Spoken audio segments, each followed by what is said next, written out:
What's going on, guys? Welcome back to another edition, your Happy Draft Eve edition of the Evolution of Sports Talk Television. It's the Sports Web. I'm your host, Peter Blake. Hump day. It is a hump day, and how do we start off this show as we are giving the fans the opportunity to be general managers tonight of their favorite team? And also, if they get the pick right, they win lunch. Just saying. What lunch is that going to be? I have no idea. It may be chicken wings. It may be steak. It may be something totally cheap. I don't know. I'm going to definitely make it worth your while. Guys, how do we start off this show as we always do on the Evolution of Sports Talk Television live on I Love St. Pete, the Hub, and Amped Up Sports. Bring your passion. Bring your excitement. Just don't bring any nonsense. On tonight's show, we'll be talking about the NFL draft, of course. We'll be getting you ready for the extravaganza, the thing now that used to be on Saturday afternoons that is now on prime time for the first round. We'll be talking about that. We'll be getting Harry the Greek on. We'll be getting various guests on here. We got Big Game James Canada in the building. We also got Mr. Kevin Sloan, who's leading it off. And when you hear this sound, that's when the pick is being made. Get used to that. Lots of fans here. We got Joe Carlino in the building. We got John Marino is going to be in the building. Roger Shue, and the guy on the spot at number 19, Mr. Christopher Cole, is making that number 19 selection.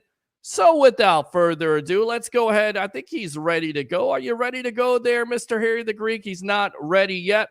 Open phone lines, as always, 727-255-0391. It's 727-255-0391. If you can't get in on that line, 727-409-7528. Again, 727-409-7528. I also sent out the link. So if you're a Bucs fan, you want to get on camera and tell me who you think the Bucs are going to pick or who they should pick, I will get you in here, in and out. You're not going to win any lunch if you get the pick right, but I will get you in here. So without further ado, let's go ahead and go out to my co-host here. Here we go.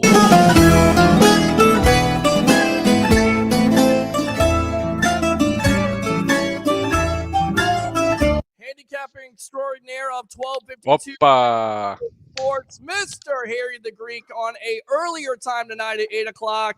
For the fan NFL draft. Welcome to the Evolution, my friend. How you doing tonight? I'm doing absolutely fantastic, Peter. It's great to be on, and I like to say hello to you and all the Greekites. All the Greekites. So there you go. All the Greekites out there. And you're going to hear this sound, Greekites. I'll tell you what, really quick, let's go out to let's go out to Big James Canada here right now. Former draft pick of the... My man. Yes. Played for the Tampa Bay Buccaneers, also played for the Indianapolis Colts. Welcome to the Evolution. Thanks a lot for joining us, my friend. How you doing tonight? I'm good, guys. Thanks for having me on. Jim, I was gonna send you a direct message in Facebook and say, hey, I don't know if you have time tonight, but we really need you on this show. But Pete beat me to it. That's cool. Yeah. How you doing, James? Man, all is well. I'm having a blast. I've been making up mock drafts and going through these boards like a lot of people, and still know that I actually have no idea what the hell is going to happen tomorrow night. Well, the world knows. I love that. I don't think we all know it all. You know, the big story, James, coming into it is, does Houston, and I just got some confirmation that we got somebody for Houston, Mr. J.C. Allen, which he'll be joining us from, of course, Pewter Report. I tell you what, James, since you played for the Indianapolis Colts, do you want them at number 4? Sure. All right, you got him. There you go. I will take that. There you go. He is going to select number 4. We're going to get some analysis from him. I tell you what, let's go out to Mr. J.C. Allen. J.C., welcome to the Evolution of Sports Talk Television. How are you doing tonight? What's going on, fellas? A little bit under the weather, but, got to show my support, especially for this mock draft, because this is really what put me on the map. This is what got me the gig with Bucks Report, doing this on Sports Web that brought me over to everywhere else that I've ever been. So definitely had to come and rep. How's everyone else doing tonight? I'm doing great, Good. JCL, but I'm just asking you a question. With all this money that you're knocking down, all these greenbacks, bro, why can't you get a camera? Oh, he's sick. He's under the weather there, Genius. Oh, I ain't going for it. How you doing, JC? Doing well, man. Just getting ready for this draft. We've got a big 3-day event going over at One Buck Place. We're going to be live from there all 3 nights. So 2 nights in a day. So just getting ready for that. And just echoing James, man, the uncertainty of this draft is crazy. And it really all starts at number 2 with Houston, and then number 3 right behind it. It could really throw some serious wrinkles in this draft. So excited to be a part of it. Well, and I tell you right now, we don't have anybody for Arizona. So I guess I'll give it to Harry. You take the pick. I don't want to pick for anybody at this point. I want as many fans to call in. If you want to call in really quick, you don't have to send it $10 unless you want to, but you can't win anything. But if you want to take one of these selections, you want to get on camera or call in 727-255-0391. It's 727-255-0391. Again, the other number, 727-409-7528. Again, 727-409-7528. I'll tell you what, who's on the clock here. Let's go out to Mr. Kevin Sloan. Welcome to the Evolution, my friend. How you doing tonight? You're on the clock here for the Carolina Panthers. Are you ready to go? Hey guys, how's it going tonight? Yeah, I am ready to go, and I just got off the phone with our prospect, and they seem very excited to come to Carolina. And with this draft, let's get this show on the road. All right, let's get the show on the road here. Do you need the 2-minute clock, or are you ready to make your pick? I am ready. I talked with Coach Wright, and we're both in agreement of who we want, and I'm ready to make the selection. All right, the Carolina Panthers are officially on the clock. So without further ado, we'll go full screen. Here we go. All right, Panther Nation, well, here it is. With the first pick of the 2023 NFL Draft, us, the Carolina Panthers, select Bryce Young, quarterback, Alabama. There you go, right there. Bryce Young. All right, now tell me why you selected Bryce Young, and then we'll come out to the analyst here, and we'll go ahead and analyze this pick, because it certainly seems like from everything that you've seen with Young canceling all his visits at the end of the day, it's going to be Mr. Young from Alabama. So why did you select him for the Carolina Panthers, Kevin? I just felt because since he's the top overall prospect and the kid's a winner, and just being in with Bama and playing against top competition every time in the SEC, the kid was just the right fit. And I think with Coach Wright, he could, definitely give this kid a lot of, push. And I really think Bryce, just because of his size and the fact he doesn't show that he can play, he's a gamer. And I think he's going to fit pretty well for the Panthers. I just hope not against the Buccaneers. But you know what? They got their quarterback of the future, and welcome to Carolina, Bryce. All right, guys, I'm going to go out to you here, Harry, really quick, and then James, and then JC. Harry, what do we think of the pick? Did Kevin knock it out of the box there with that selection for the Carolina Panthers? Either one of the 2 top quarterbacks are supposed to go there, but I don't quite agree with it. But, yeah, I wouldn't doubt it. Everybody's saying it's going to be him. Okay, so why don't you agree with it? Go ahead and expound on that just a little bit there, my friend. I already did. You're killing me. You're really. I'm killing you too. I mean, what else you want me to say? I don't want to knock poo-poo on the poor kid. I mean, he's 5'0". Okay. He doesn't have he's got the physical skills, but there's not many quarterbacks that can withstand that type of beating in the National Football League, being 5'10". I'm sorry. He's got a nice arm. He makes really good decisions, but you know what? You can't run on every single play. Just see what's happening out in Baltimore. Look what happened out in poor Arizona. I mean, the list keeps going on and on and on. I mean, there's not that many, mobile quarterbacks that are small that make it in the National Football League. It's too much of a pounding. But he's good. No, he's very accurate. But I'm going to tell you this, man. His body's going to take such a beating. Okay, I mean, you just can't help it. That game is going to be 10 times faster than he's ever assumed it was going to be in college. Okay. I'd love to hear James Canada's opinion. I want to hear James Canada right now. What do you think of Carolina selecting Bryce Young? What do you think of Kevin in the selection of Bryce Young? Is this a no-brainer at the end of the day for you, or there's some red flags there with size and strength and stuff like that for you?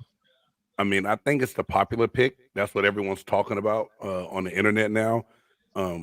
I will say this, because so many people praise the SEC for being the most pro-ready conference in college football. And if that is the case, then he should be ready to attest to some of the pounding and beating that he will take in the NFL, especially being as where Carolina needs to improve the offensive line as well. Unlike Kyler Murray, he is a better passer, and he will try to throw first, I think, before he runs, to try to lessen the load and the blows that he might take in the NFL. I'm a numbers guy as well to an extent, but sometimes you get so caught up with a guy needing to be so tall, Paxton Lynch. Look how it works out. Mm-hmm.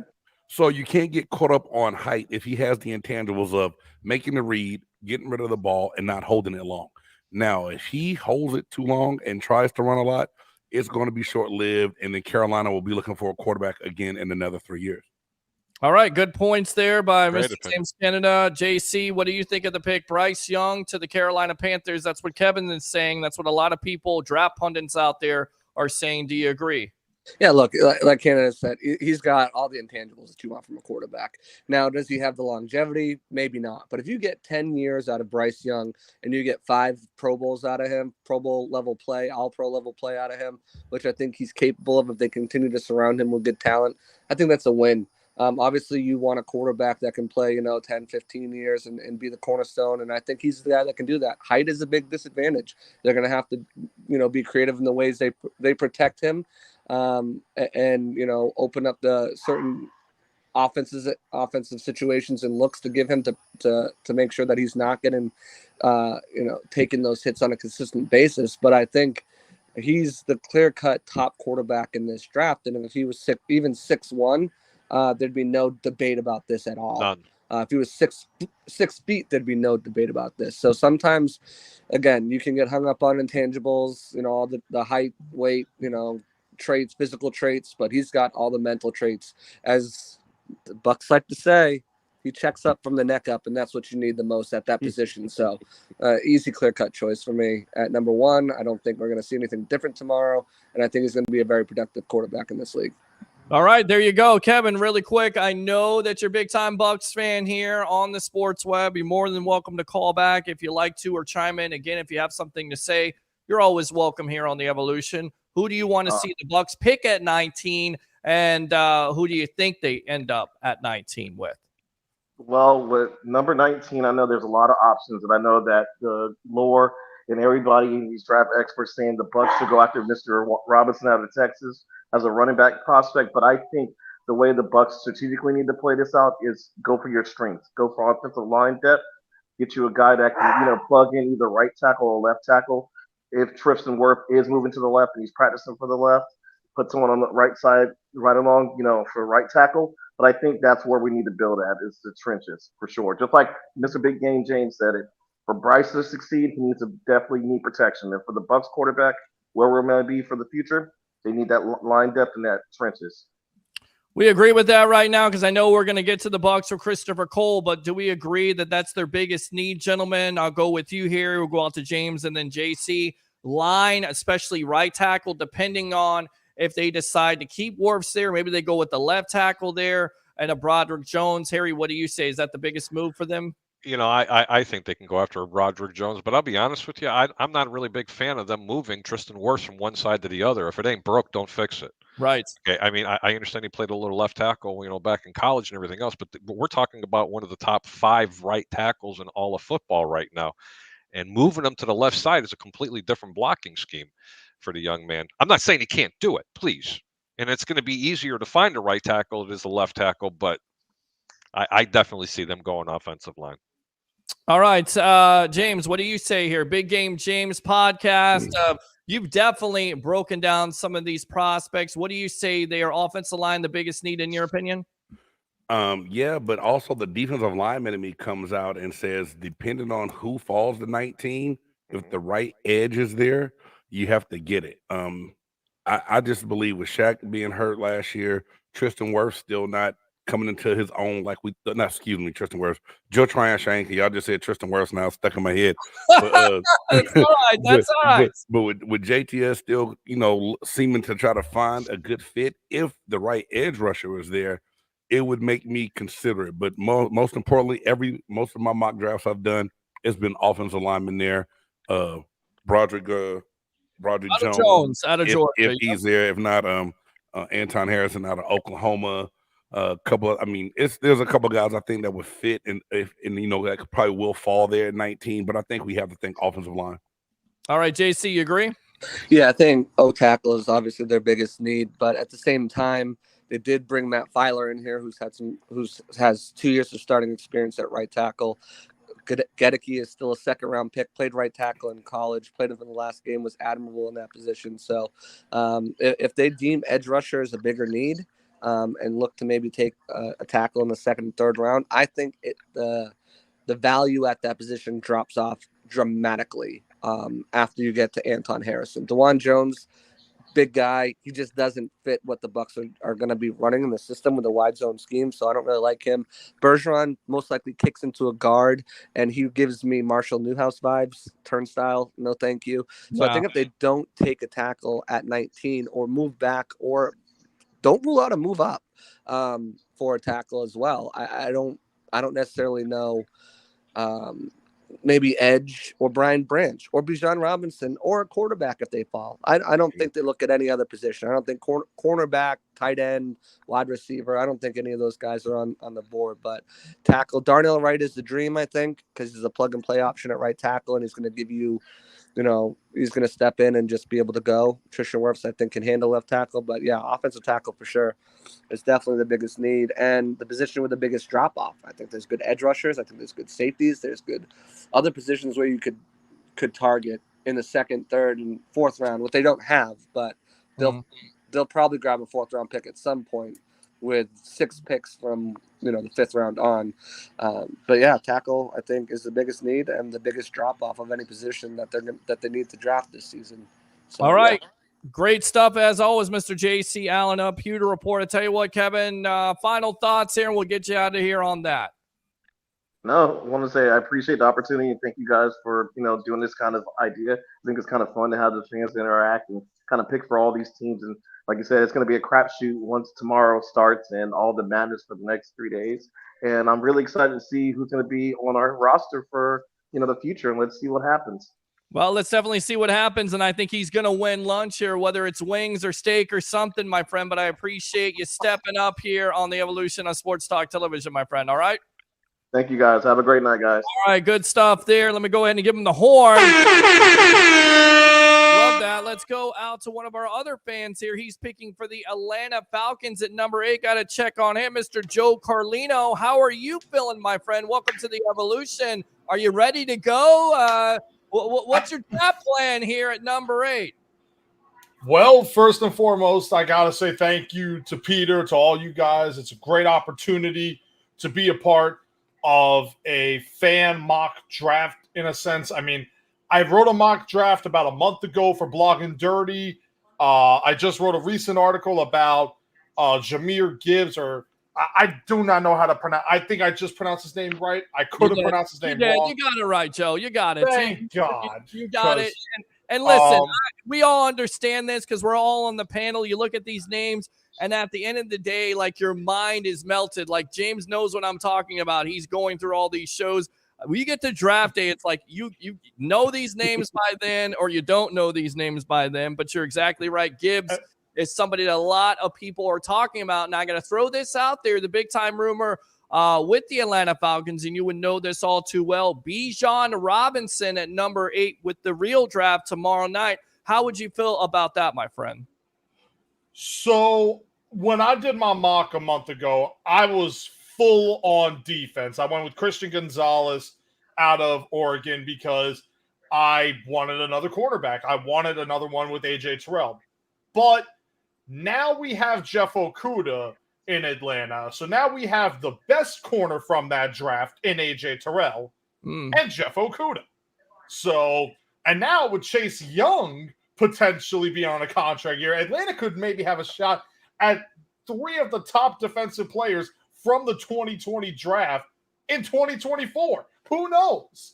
Hey, listen, I like this guy's energy right now. I'm going to tell you right now. I'm going to put you in the lobby. Stand by. We got 7 more picks, and then we will hit you, all right?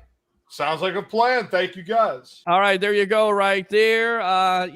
The fans wanted it. You get it. We're going to do this. We're going to continue to do this next year. We're going to continue to do this type of stuff on the evolution of Sports Talk Television. I'm your host, Peter Blake, here live on I Love St. Pete Amped Up Sports. And with my co-host, Mr. Harry the Greek, professional handicapper extraordinaire at 1252 Chicago Sports, former Tampa Bay Buccaneer, Indianapolis Colts, Mr. James Canada, defensive tackle right there. And, of course, J.C. Allen, happy anniversary, because he started out his years here on the Sports Web and then eventually was on Bucs Report. And now he's a big-timer on Pewter Report at 95.3 with Pat and Aaron. With that being said, they're going to the Atlanta Falcons. Harry, what do you think of their offseason and what they've done so far? I mean, pretty impressive, right? Yeah, they got a lot stronger. They really did. I mean, this team's actually starting to play. You know, they're starting to pick up players where you're going to have to start taking Atlanta a lot more serious than you have in the past. However, defensively, there's a glaring need, like the whole defensive line. It really isn't that good. I mean, honestly, a lot of teams can run on this team. You can play a lot of ball control against them, and they haven't really done anything, in my opinion, in the offseason. And everybody's thinking that they're going to go defense in the draft in the first couple of picks. They haven't shown they've done that. They were supposed to do that last year, if you remember correctly, Peter, and I don't think they did. So Atlanta, offensively, I think they're going to be fine. Defensively, they're going to still be the Falcons. Yeah, they're going to be the Falcons, and I mean, that's the big-time question. Where do you go there, big game, James? Do you go with defense? Do you go with the Bijan Robinson? I mean, Tyler Algier out of BYU did a phenomenal job. I mean, what's the need for a running back at that point? You should be addressing the defense, right? Yeah, Harry said it best just now. I mean, Grady Jarrett is a good defensive lineman for them in the middle, but then you name 3 other ones that's on the starting line. It's like D-line by committee. To me, you know, I'm thinking the Falcons would really love it if Will Anderson is there, but I don't know if he will be at 8 or do they move up to get him. But I think that's someone that they could definitely use. I'm looking there, but I know I've talked to a lot of Atlanta Falcon fans and content creators, and some of them are hoping that they take Bijan Robinson out of Texas.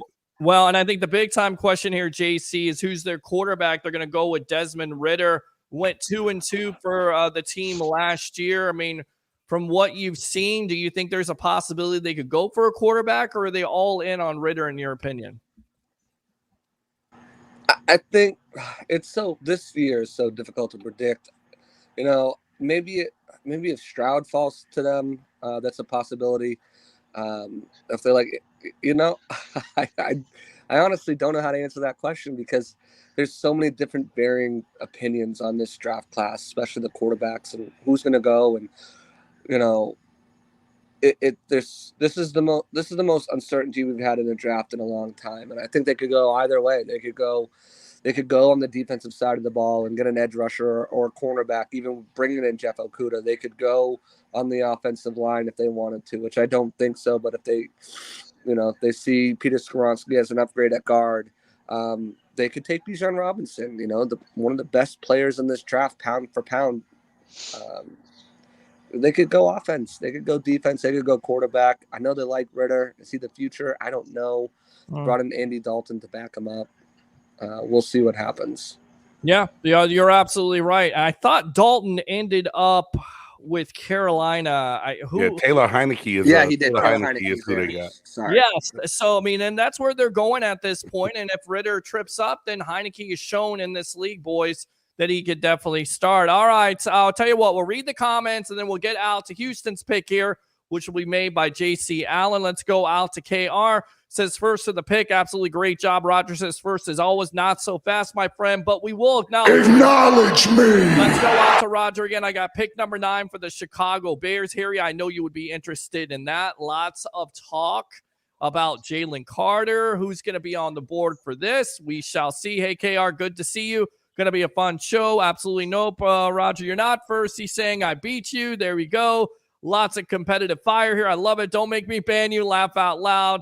KR, ha, ha, ha. Okay, Roger, we're going to have a blast. Pete has a great lineup. Absolutely do. Awesome. Can't wait. Okay, I was shocked no one wanted to be with the Panthers. You know, that's what I don't understand, guys. I offered free lunch, and I said, you know what? $10, and you get a chance to pick for the Carolina Panthers. And everybody has said from the very get-go it's going to be Bryce Young. It's like free lunch. It's like free lunch on me. I'm giving away, Harry, free lunch. I never pay for lunch. You know this. You've been around me for how many years now, Harry?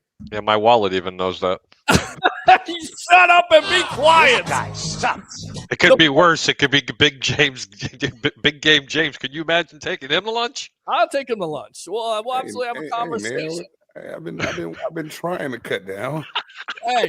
Hey, man, listen, leave that man alone. He's trying to stay on that diet there. Welcome to Tampa, Anthony Richardson. Really quick, Troy is our troll here, but Anthony Richardson. Harry, I know how you feel. We have a bet here, Big Game James, and of course, JC, that Anthony Richardson, for me, is going to go in that top 10. I believe he's going to go to the Colts, or the Raiders will trade up, or some team, possibly the Tennessee Titans, will trade up for him because too much potential at the end of the day. But is there a possibility that Harry could be right? He's right about a lot of things and could actually drop out of that top 10, James.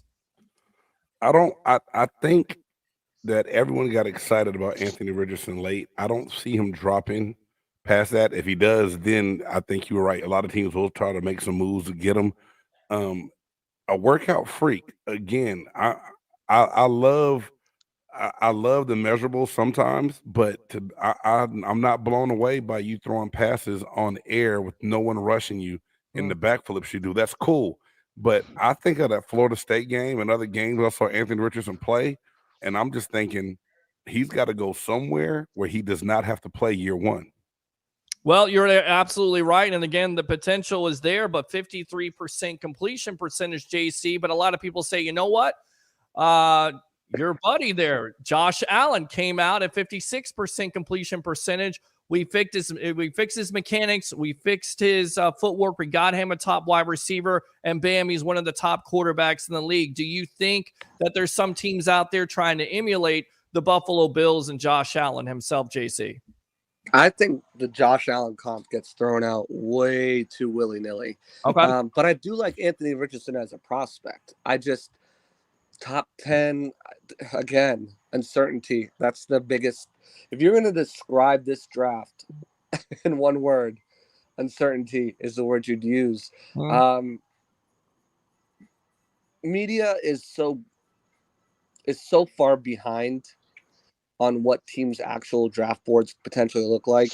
It's not even funny. And even if the combine stuff comes out and everything like that, someone said it, you fall in love with these guys in the fall, and then in the springtime, everything goes crazy with numbers and this, and you're second doubt, and you're guessing yourself, and you're talking to this person and that person, and trying to find you're trying to find things wrong with these prospects that you've convinced yourself are going to be good players in your system, in the NFL, on your team, etc. With Anthony Richardson, we're starting to see some of these national pundits have him falling out of the top 10.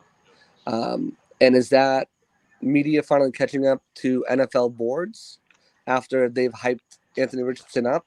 Or is that where Richardson has been all along? You look at the players, again, we'll go back 3 years when I first did this. I had Jalen Hurts as the first round pick to the Patriots. He ended up going number 2, and now he's one of the highest paid quarterbacks in the league. Lamar Jackson, another one. These guys get hyped up, they get torn down, they get hyped up, they get torn down. Anthony Richardson's one of these guys. He's got all the traits. He's prototypical guy you look at. He's in the new era of quarterback who can move with his legs. He's got a deep arm. Could he be drafted in the top 4? Yes. Could he find himself falling into the a la Aaron Rodgers into the 20s? Yes. The answer there is I have no freaking idea. I have no idea. I'd like to give a little insight on the Anthony Richardson. Look, great athlete, all the great measurables that you're going to want from a quarterback. And, Big James said it best. I mean, everybody can look great with a lot of air up under a ball and there's no defense coming at you. I get it. If this guy goes in the top 10, I will let you know right now the likelihood of him being a bust is going to be extremely high, only because that they're going to expect him to play in year one. This young man needs a year, maybe 2, even 3 years of sitting down and developing. Personally, they're doing him a disservice by making him a top 10. The only thing they're going to service is his wallet. You get him out of the first round, you get him into the second round, and now the expectations aren't going to be as big. But you know what? A guy that big that can run 4.3? Are you kidding me? That's Cam Newton. That's okay. Cam Newton. That's Cam Newton on steroids. Yes. Okay. Yes. He really is. Yeah, and he could go to a team like the Raiders where you already have an established veteran. And hail to my Gators. Okay, seriously. Right. The Florida Gators, everybody knows I'm a huge Gator fan. But man, I'll tell you what. But that wouldn't surprise me to see the Raiders take him in the first round. I mean, the Raiders are always going to be the Raiders. Yeah. All right, JC, let's go out to Europe. James knows exactly what I'm talking about. James does. That's great analysis there by Harry the Greek. JC, the Houston Texans are on the clock. What do they do here? What do you think they do? What are you going to do as a general manager? Be Nick Casero here. You're on the clock, JC. Go. Hit the chime. All right, here we go. So I'm buying the hype. I'm buying the hype that they're passing on a quarterback. I think they will with D'Amico Ryans coming in. Obviously, the quarterback is the most important position on the field. But let's face it here. Even with 2 first-round picks, 2 second-round picks, the Texans are devoid of talent on that roster. Getting a quarterback such as the C.J. Stroud, Will Levis, Anthony Richardson is not going to overnight make them a contender. And I think that, the best way to win games for the Houston Texans is going to be on defense, and having someone like Davis Mills, or I think Chase Daniels went there, or I don't know, at quarterback and distributing the ball and being that game manager type with a strong defense, kind of like what I expect the Bucs to be this year. Who are they taking? Who are you taking? Who are you taking? I have them taking defensive end Tyree Wilson, Texas Tech. Whoa! That's the best. He's the best defensive end in this draft. I'm sorry. He just is. He's got the size. He's got the speed. And for me, I see Will Anderson from Alabama being more the finished product here. And I'm going to go out to you, Harry, first. I think you see the potential more than, a guy that's being established. And I kind of go back to last year, right, when it was Hutchinson and the other guy that got drafted by Jacksonville. And the reason why Jacksonville drafted him is because of the potential. Is this the same case in your opinion, or do you really think Tyree Wilson is the best player, the best defensive edge rusher in this draft? Peter, you can go back 2.5, 3 months ago when I was talking about it. And says everybody's going to be jumping all over Alabama with the edge rusher with Will Anderson. Will Anderson, look, man, he is super fast. He's super explosive. You get an extra big body on him, he can't get anywhere. Yeah, I was talking about Tyree. I was talking about Tyree. I was like, nobody's talking about this kid. Anybody see what this kid can do? Yeah. Lord, is he explosive. You can line him up over center and he's got movement. I'm not kidding you. Okay, but he's going to be most best fit, especially on the defensive end side.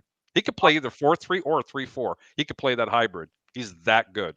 Big game, James. You buying this hype? Who was the player last year that got drafted by Jacksonville over Hutchinson from Detroit? Oh my God! Was it not Wilson? What's his name? JCA will know that. He's the walking almanac. JCA. Who was the guy who went from Georgia last year, number 1 pick overall? Walker was his last name. Trayvon Walker. Excuse me. Trayvon Walker. Yeah, I mean, is this a comparison between those guys? At the end of the day, the reason why the Texans would take him is because the ceiling is a little bit bigger for him than a Will Anderson, and is that a mistake on their part instead of going with an established guy like a Will Anderson from Alabama? No, I mean, Tyree Wilson, man, this guy is awesome. And like Harry said, he can play up and down the line. You can put him with another good defensive end, move him inside to a 3 technique, keep him out as a 5 and a 7. I mean, he can get after it. Great hand placement, good with a secondary counter move as well, which a lot of people have been talking about when they talk about his film. But he doesn't stay hung up on blocks. If the first move doesn't work, he's quick to get into a second move to get off and get to the quarterback. Absolutely. I'm not mad at that at all because he's a good fit, and I think he's going to have longevity in the NFL. It's just not establishing a quarterback yet, and that culture seems like it's still going to put the Texans back even more. But at the same time, a good defense can help make your life easier for your offense as well. All right. So JC, that's your reasoning there. You think the Texans are going to go with Wilson? JC? Yeah, I just think when you look at Wilson and Anderson, yes, Anderson I think is an impact player right away. It's the whole Hutchinson versus Walker from last year. You know, who's got the higher ceiling? I think the floor is certainly higher for Anderson, but I think the ceiling is way higher for Wilson. And I think if you look at the type of defense that Ryans is probably going to bring in, D'Amico Ryans probably going to bring in here, it's going to be similar to what he ran in San Francisco, and having those guys who have that versatility to play on the edge and then in nickel dime situations be able to drop into that 3-tech and not lose anything at all as far as the pass rush ability is going to be huge. Now, I do think he needs to improve as a run defender, setting the edge a little bit better, being able to diagnose, read, and react quicker to run to when it's run plays. But his strength, his length, his size, his wingspan, his speed, I just think it makes a lot of sense. Remember, he's at Texas Tech. Houston's in Texas. They've had plenty of opportunity to look at him like crazy. You know, there is that relationship, Cesario, Belichick with Nick Saban at Alabama, and I'm sure Saban is going to give him glowing reviews about Anderson. But if you look at potential and you look at floor versus ceiling, I just think Tyree Wilson's got the higher ceiling. All right, good stuff there, JC. All right, Arizona is on the clock here. You ready to make this selection at number 3? Do I hit the chime or do you need 2 minutes? No, I don't need 2 minutes at all. Actually, he took my. Go ahead. And of course, JCA took my player that was going to go there. But now that he's off the board, they got to protect little Kyler Murray. I'll tell you what, they're going to go offense, and they're going to go to an offensive lineman. They're really hoping that this young man could be the next Rashawn Slater. And I'm talking about Peter Skoronski. Whoa! From Northwestern. They're going offensive tackle, and they are going to protect. They have to do something on that offensive line a little bit more. Nobody's talking about that with Arizona. They're just not. And that's where I honestly think that they're going to go offensive line. I could be wrong, you know, with which tackle they're going to take, but I can see him going there. All right, Big Game James, you go offensive line to protect Kyler Murray, who's coming off an injury. It makes sense, but what you've heard, and I had Luke Easterling on from Athlon Sports, he thinks of Skoronski being more of a guard than the tackle. Any way it goes, you draft a guard or a tackle, you're trying to protect your quarterback. A good pick? Yeah, you can't go wrong trying to protect, you know, your asset. You overpaid for a quarterback, you better protect him, right? So it's hard to argue that pick. I thought that, you know, Arizona may go defense. I mean, they need a little bit of everything. They're in a total rebuild, but that's a good pick. All right, JC, what do you say? And JC is JC. Oh, I got it. I'm sorry, my fault. Yeah, so I think if they tackle's definitely in a position that they definitely need to address. I think they go Paris Johnson over Skoronski, who I think Skoronski is going to be a much better guard at the next level than a tackle. I think ultimately they want to move on from this pick. You know, if someone will come up, but that's the thing. Nobody wants to move up. So it'll be interesting to see what they choose to do. I think Will Anderson being right there is another. They need help all over the team. So, but right, you just paid Kyler Murray all this money. You need to protect them. I just think if they're going to go offensive line here over Will Anderson, I think it's going to be Paris Johnson. All right, let's go back out to the comments, and then the Colts are going to be on the clock with Big Game James himself. This is the Sports Web Draft Show. I'm your host, Peter Blake, along with my co-host, Mr. Harry the Greek, professional handicapper extraordinaire, 1252 Chicago Sports. Of course, Big Game James Canada, former defensive tackle of your Tampa Bay Buccaneers, and of course, the Indianapolis Colts, which are on the clock here in just a little bit. And of course, JC Allen of Pewter Report. Let's go out to Troy here. Roger, you still live in mama's basement and eat hot Cheetos and top ramen for dinner. This guy sucks. God. Two Giant Goofballs, a New York Giants podcast. Hot Cheetos and what up, Goofball? We're going to have fun. Absolutely. Please tell me it's hot Cheetos and ramen. KR again, a Cuban sandwich from the Cuban Sandwich Shop in West Tampa. That's a good choice. Don't want no damn hungry hours. You better stop with that crap. You know, you're pissing me off when you say anything about Hungry Howie's Pizza. I love Hungry Howie's Pizza. Love the draft jingle. Thank you, KR. Appreciate it. Mickey says, hey, what's going on, Mickey? Oh, yeah. Roger says it's almost draft day. Thank God. 2 giant goop balls. Harry, can you tell where to buy people heroes? Okay, you're close. He wants to know. He wants me to tell people where to go buy euros. Euros. Come on, it's a euro. It's actually called gyros. I don't Okay, know, but who's man. saying anything? And for those of you that don't know what a euro is, you must live in a cave. Oh, well, okay? it's lamb, isn't it? It's lamb and beef. It's the end cuts, and Well, at least I of know course that. the best euro comes from where? Chicago. Okay, well, there you go. Well, you learn something new every day, and So who asked that question? I Andrew? can be a euro, baby. That's great. That's great. Yeah. That's almost like him asking me the question. See, he's busting my chops here a little bit because I Somebody keep said- telling him it's Taylor Ham. Oh, see, he's not here to defend himself. Call it Taylor Ham, not pork roll. He will go nuts. Well, listen, I sent him the link. If he wants to get in, he can get in anytime he wants to. Awesome. Welcome, James Roger Shoe, with a YouTube super chat, $10. Thank you, sir. Give to the calls. They are YouTube super chats, and of course, Facebook stars are open. We love that. Just going to say that if you put mayo in your coffee, I have to question your decision-making skills. Of course, Will Levis there. I don't understand that at all. It makes no sense. It would make me not want to draft him as a first-round pick. He should be dropping out of the top 10 for that. Who in the hell puts mayonnaise in their coffee? Harry, do you do it? What? How about no? James. How about go right to James? James, do you do it? I've put butter in there before when I did keto. Mayonnaise, hell to the no. Okay. How about no? And JC, do you do it? I don't drink coffee, so there's your answer. Well, there you go. How about no? Nobody does that. It makes no sense at all. It feels like it's more for attention. You know, he's posting bodybuilding pics, and nobody cares about that as a quarterback. They care if you complete throws, if you got leadership. Nobody cares about mayonnaise or pose and all that other garbage. Christopher Cole, of course, picking at number 19, says, hey, he was just in here. Get back in here in just a little bit. Christopher Rogers says the only pick I care about is 9.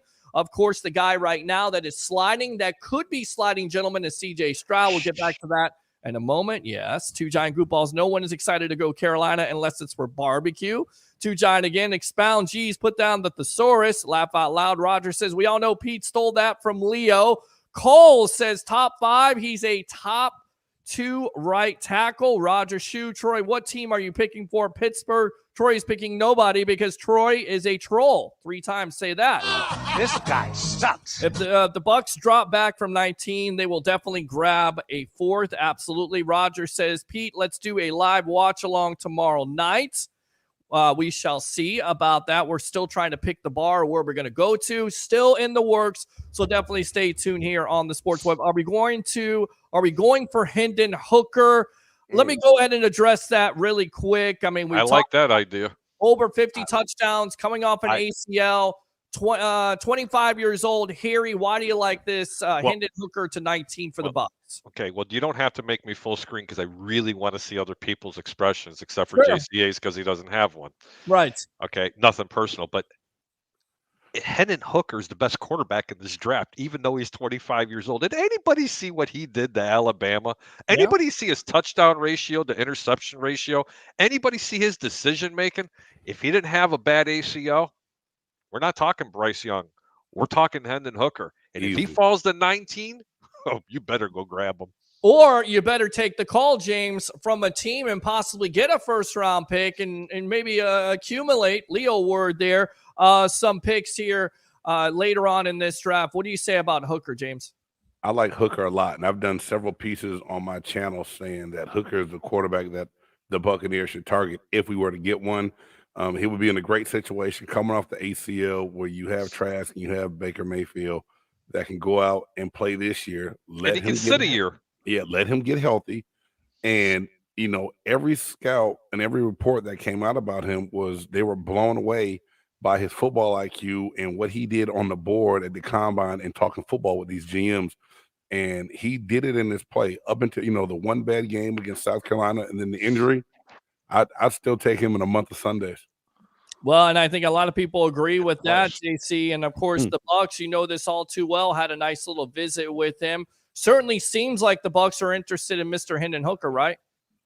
Yeah, I think they've got to do their due diligence on all these guys. They also brought in Levis and met with Richardson as well. You already have a question mark at quarterback with two guys. One that you put a high draft pick in, one that was a former number 1 overall. They have so many holes on this team that they need to fill. They've done a nice job in free agency with value signings, but they still need to get younger. They still need to get cost-control talent in here. And while quarterback, I think, would be a good spot. This year, if it was any other year, I could see it. This year, I think they really need to address multiple positions on this team with young talent, especially with guys up for contract extensions next year, in a Devin White, in a potentially, we'll see. But with Antoine Winfield Jr. and Tristan Wirfs, it's set to, possibly reset the market at both of their positions. You need talented, cost-controlled rookie contracts on the offensive line and in the secondary to go with them, because they're going to have their cap put somewhere else. So I think next year is a better year for quarterbacks in general and a better option for them if they're going to draft one. All right, good stuff there from JC. Let's go out here. Okay, I guess we got Roger here. Says, okay, Pete, I want my wings medium with ranch. You're going to lose that bet, my friend. I told you that. Anthony Richardson is not getting out of the top 10. Stop playing games. Acknowledge us. We shall. Acknowledge me. Let's go out to KR. Shocker. Absolutely was a shocker with Skoronski, but I understand the pick. Harry loved this guy months ago. 2 giant goop balls. Walker from Georgia. Absolutely, Roger. I'm going to shock the Sports Web with my pick. But again, it's not about necessarily shock and all, guys. It's about getting the pick right. Because if you match what the Bears are going to do, you get lunch. Everybody wants to shock and all, but it's about winning. I want to win. Bryce Young, Kevin came in here off air and said, I'm going to shock you. I said, do you want to win lunch or do you want to shock me? You want to win lunch, you go with Bryce Young. I get it's boring, but hey, listen, I want to win at the end of the day, especially when somebody's offering free lunch. He is the T-Rex of tackles. 2 Giants again. Arizona definitely trades down with a quarterback needy team. I definitely think that's going to happen. If you love Hungry Howie's and try cardboard with sauce and cheese, don't start with me on that. Shut up! I love Hungry Howie's pizza. No, it is good pizza. Now shut up and be quiet. You don't know pizza if it hits you in the head. You shut up. It's pork roll. Damn. 2 Giant again. I got to go live or else I would be on. Well, the draft is falling well for the Bears. Absolutely. I think that's Travis Faley. Harry puts ketchup on his Chicago dog. They can't prove that, okay?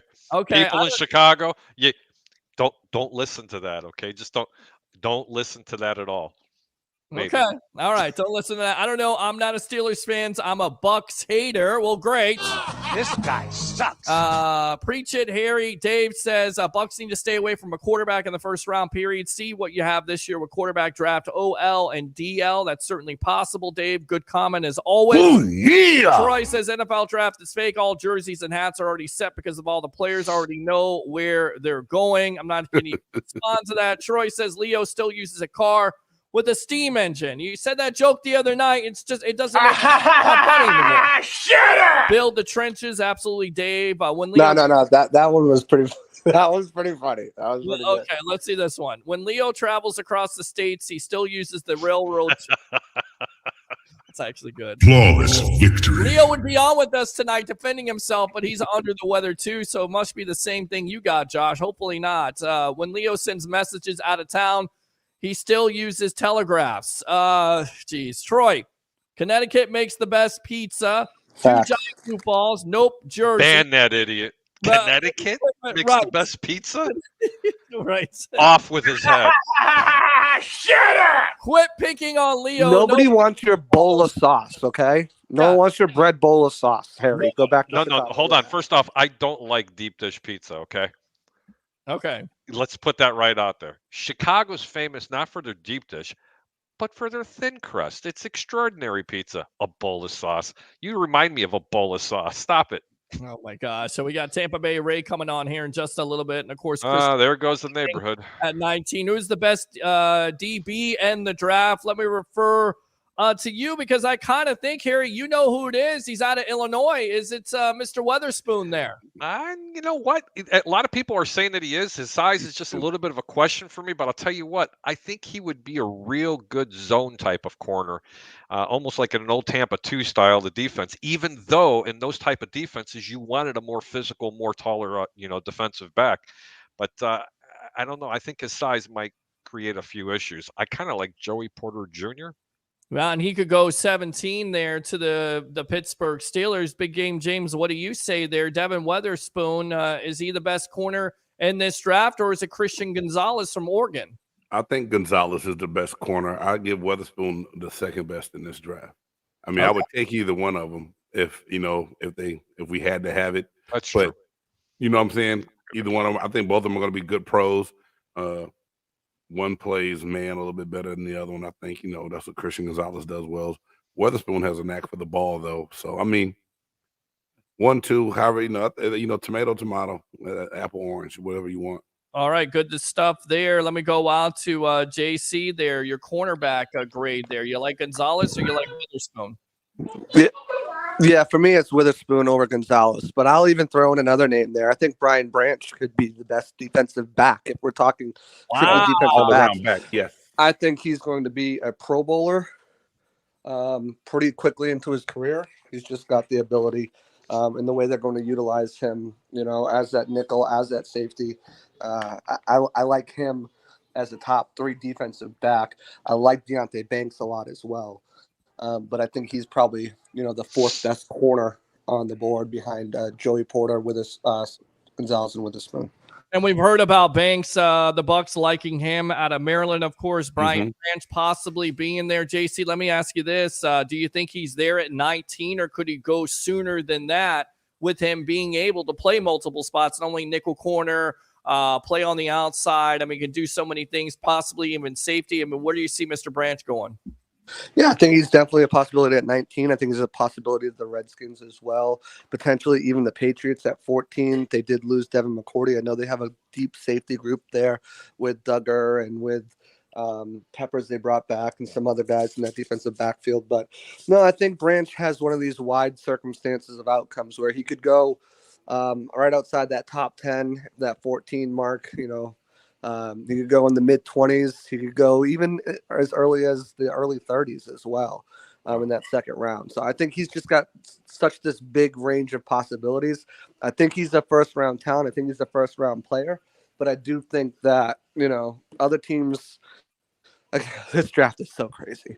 It really is. And, you've studied it. Big Game James has studied it. Harry has definitely studied it. And what you hear is it's not a great draft. It's not necessarily top heavy. There's probably like 15 prospects that are first round grades, and then everybody else is not really that great. I mean, is that what you see here, Big Game James? Okay. Yeah, it's just a wide array of people and choices at different positions. You always say whatever, every team has their board, and you have that board numbered a certain way. If that player you have of need is there when it's your pick, that's what you take. How they come up with the board, every team and every organization is different. So I think every team's boards are going to look dramatically different across the league. Whereas in years past, you had a solid 1 through 15 maybe, and every team knew, well, that guy's going to be gone. We're not going to get there. I think it could be, hit or miss on a lot of these guys, just depending on who falls where, and people start shuffling their board around. All right, good stuff there. Yeah, I think you hit the nail on the head there. There's about 15 guys that first round grades. Maybe some people might only have 12. Some might have around 18. But somewhere in that number is where your first round prospects are. That's not saying the rest of the guys aren't good. They're just, it's a very deep class in the second, third round. I think there's a lot of good players that you can get in those values. But that's why teams talking about trading up, especially with the Bucs, do they want to give up that? Do they want to give up draft stock with a guy who maybe they have similar grades on? Yeah. So it's one of those situations where variety is the spice of life. And I think that this draft in particular is just going to be on what guys, what they like. It's not going to be so much as, all right, this is that. It's going to be like, well, we like this guy better than we like this guy. And, it's like, I like vanilla. I like chocolate better than I like vanilla. Or, it's like, it's that like type you. of draft. Very much. Very much. High five. High five. There you go. All right. Good stuff there. He understands the joke there between me and JC. All right. Let's see here. Let's go out to two giant goofballs. Witherspoon never played football till his junior year. In high school, his ceiling is so high. I want to go out to Dave here, who's talking, the OL man from North Dakota State. A redheaded kid. What rounds? Where are we thinking? He's a day 2 pick. Day 2 pick, okay. Yeah, Two giant goofballs says order isn't fast enough and holds too much. Wow. Harry at Nose Pizza. Two giant goofballs again. Devin Witherspoon is the best player in this entire draft. Wow. Says so two giant goofballs there. Andrew, I'm here to announce I'm entering the transfer portal and decommitting from Colorado. That's a good comment. Flawless victory. Because there's been a lot of that going on there with prime time and a lot of guys moving on, a lot of kids moving on. Laugh out loud, Troy. Corey says first round kicker Jason Lights. This guy sucks. Let's see here. Travis Faley of Rocket Sports and Entertainment, of course, on I Love St. Pete. I think the draft might overlap tomorrow night. Due to the pace, can we get a pick? Can we start rolling this now? Yes, Let's we go. will roll it. I will absolutely keep on rolling it. And Jeremiah says, what's your opinions on our first round pick? We'll wait for that. Really quick, want to go out to Christopher Cole here. He's going to be making the selection at 19 along with his nephew. Christopher, welcome to the Evolution of Sports Talk Television, my friend. How you guys doing? Good. Yeah? I know he's excited about. How you doing, Chris? Look at that face up, right Chris? here. I mean, Christopher Cole.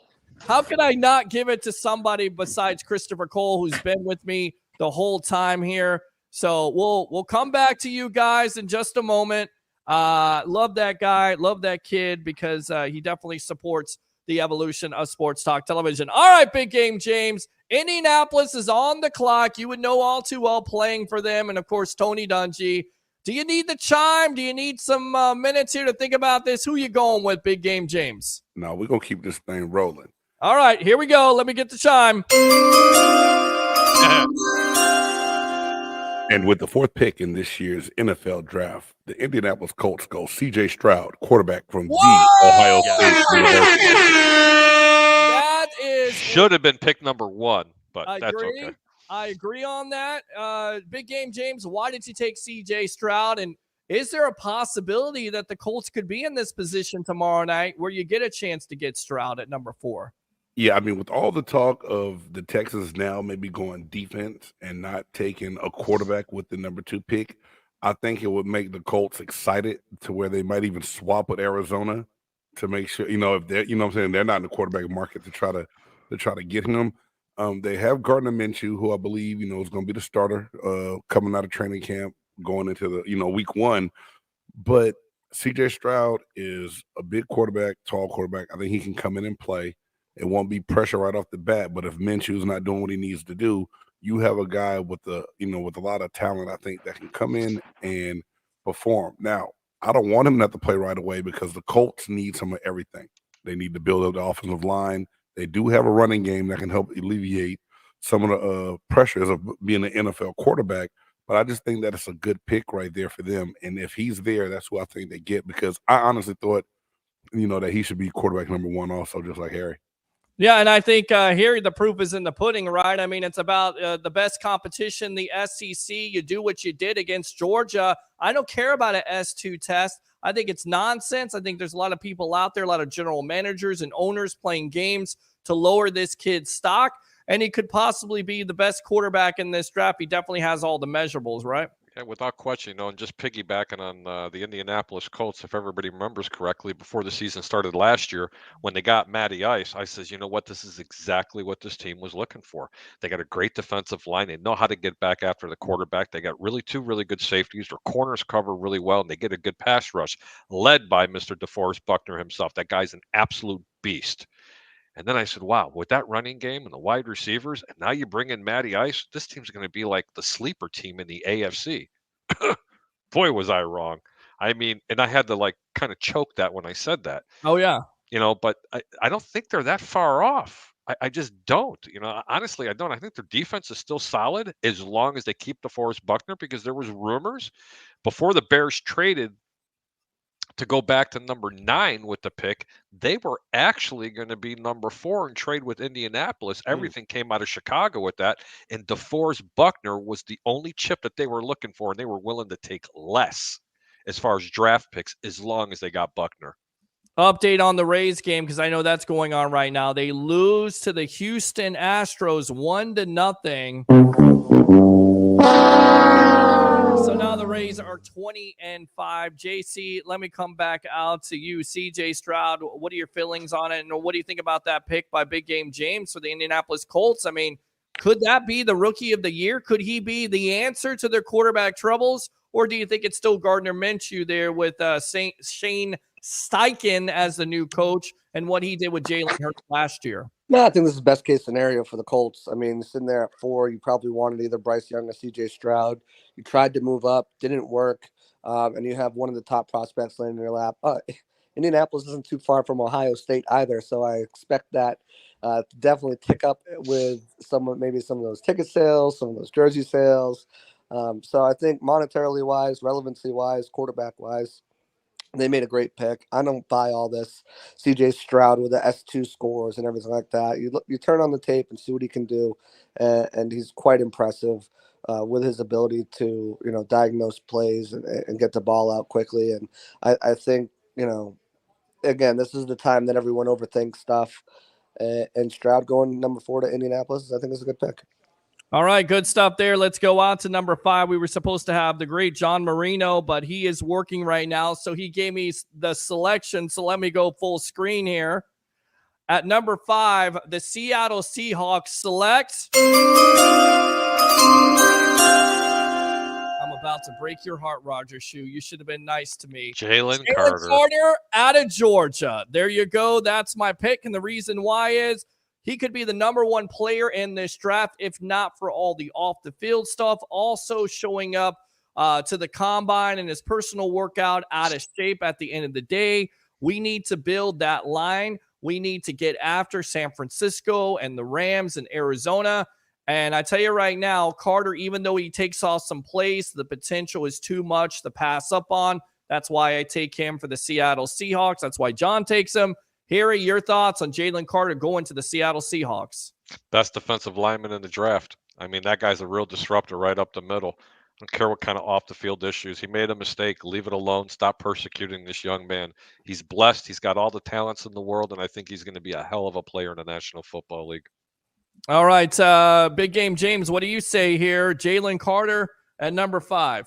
Jalen Carter's a monster, and I believe that he's a guy also that if someone were to take him number 1, no one would really be mad at it.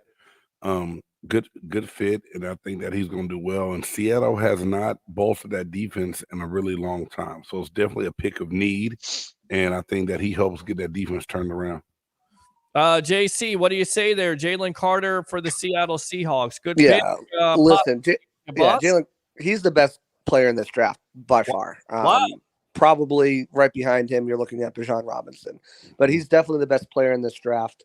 And, Pete Carroll has a habit of taking guys that have some character concerns. I don't think this is a huge one for Jalen Carter. I think it's a terrible, unfortunate accident that happened. But, I mean, kids, I'm still under the thought kids will be kids. I know we can't say that anymore. Boys will be boys, kids will be kids now in this 2023 woke era. But I think it's a great pick. Huge impact player on the defensive line, a need for the Seattle Seahawks, and I think they'll be thrilled to have him.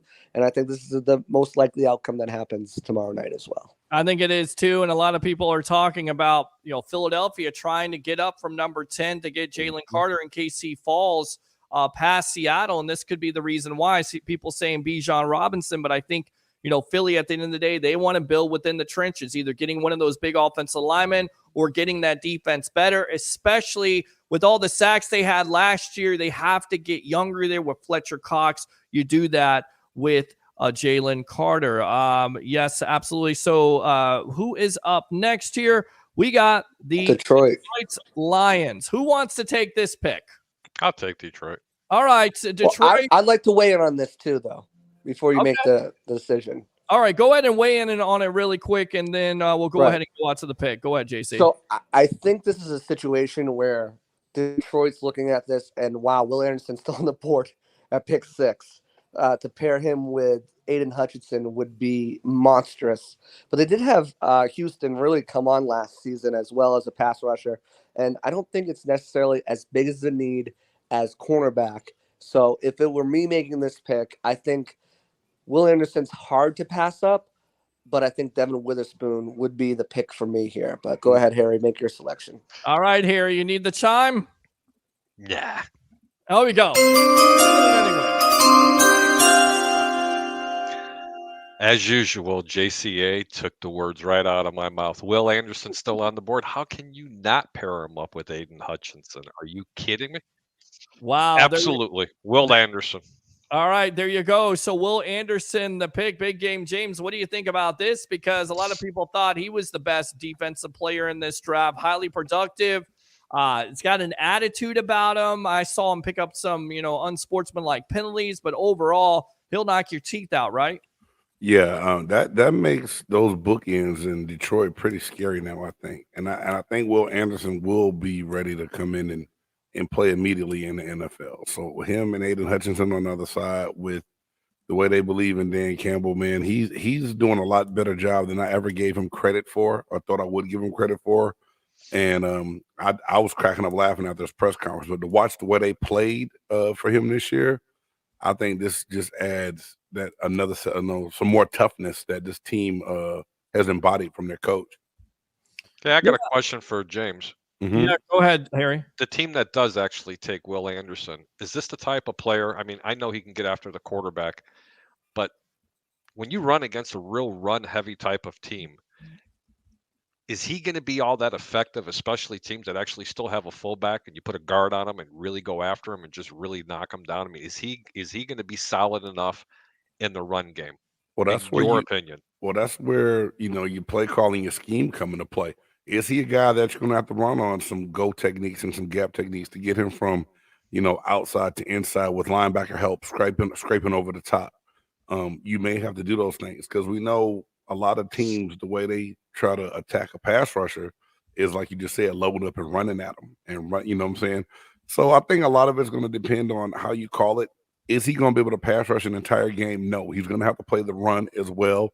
And I think it's something that he's a gifted enough athlete to be able to learn how to do it. Just, the way that he'll learn how to do it, you can play with the one arm, back into the chest, squeezing down, trying to keep things off of each, splitting double teams, turning your shoulders, getting into those gaps where you're not taking on and absorbing two people coming at you. He's going to have to use technique to his favor to not get moved around and pushed around in the run game.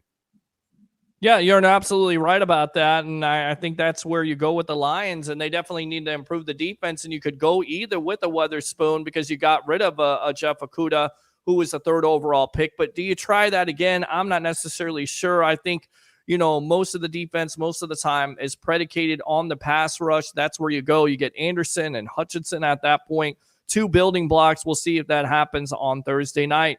The Raiders, the Las Vegas Raiders are on the clock. I tell you what, I'm going to take this pick, and I got the perfect player. So let me go ahead. The Raiders.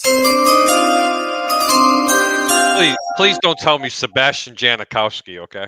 With the 7th pick in the NFL draft, the Las Vegas Raiders select Anthony Richardson from Florida. I had to do it, and I tell you why, because Jimmy Garoppolo can't stay healthy. You get a prospect that you can build around there. Boom or bust at the end of the day. You hope that the kid from Kentucky's still on the board, and you still have Hendon Hooker out there. Really? Yeah, and I should have taken. It is the Raiders, though. It is the Raiders. Greek, what do you think about my pick there with the Raiders taking Anthony Richardson? I know you don't like him, but in the top 10. No, but hold on, man. I didn't say I don't like the young man. I just think they're doing him a disservice by drafting him so early. Right. You got 2 other quarterbacks, and I'm telling you, man, this kid from Kentucky, he could throw the ball around, and you give him a little bit of time, that could be really, really, really dangerous. But great pick. The Raiders will always be the Raiders. Well, there you go. And I selected like the Raiders would do. Big game. Anthony Richardson to the Raiders at 7. How likely is that? You know, like you said, the Raiders are the Raiders. You know, someone made a reel the other day, and they showed all the picks the Raiders missed by either one before or one after over the last 10 years, and I was dumbfounded. Like, they missed on Larry Fitzgerald, they missed on so many other people. When they took Robert Gallery and all this other stuff, so it could happen. I thought Will Levis might be a better fit to come in, and they do need a quarterback, but Anthony Richardson doesn't have to play right away. If Jimmy G can stay healthy, it's not horrible.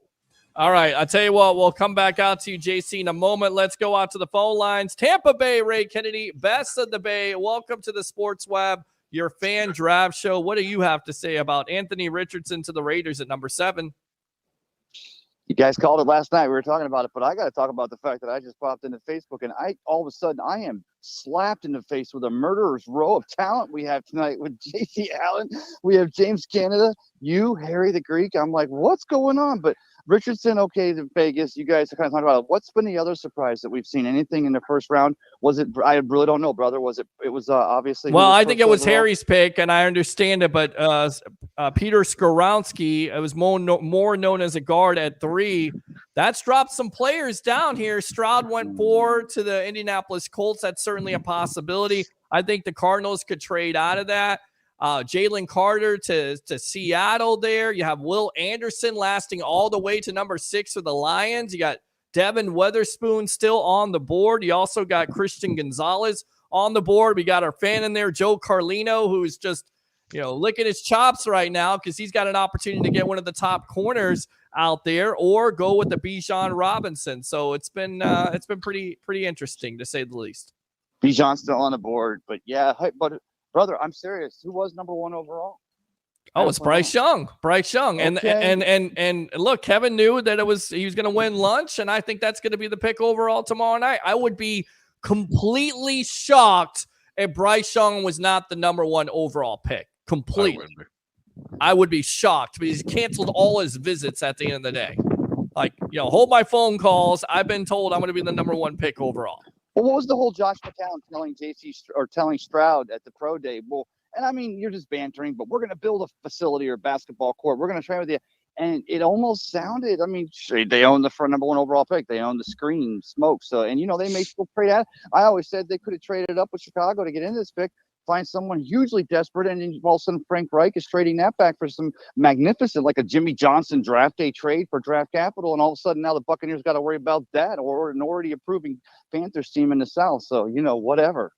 Yeah, definitely whatever. And I think it comes down to also the owner, Tepper, talking to Nick Saban about an hour. And, of course, Saban probably did his best sales job when it comes to Young. And, again, guys, we've talked about it all night long. If it wasn't for his size and possibly his strength, he would probably be the number 1 overall pick. But there's I think he still is, but there's a question mark about if he could handle the NFL rigors at the end of the day. What do you say, Ray? What else?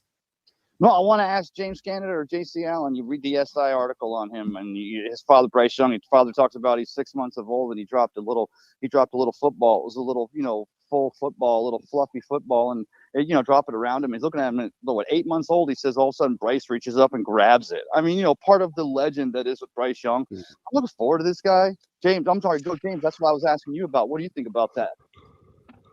I mean, it's a good feel good thing. The one concern that we have, Ray, talking about it is his size.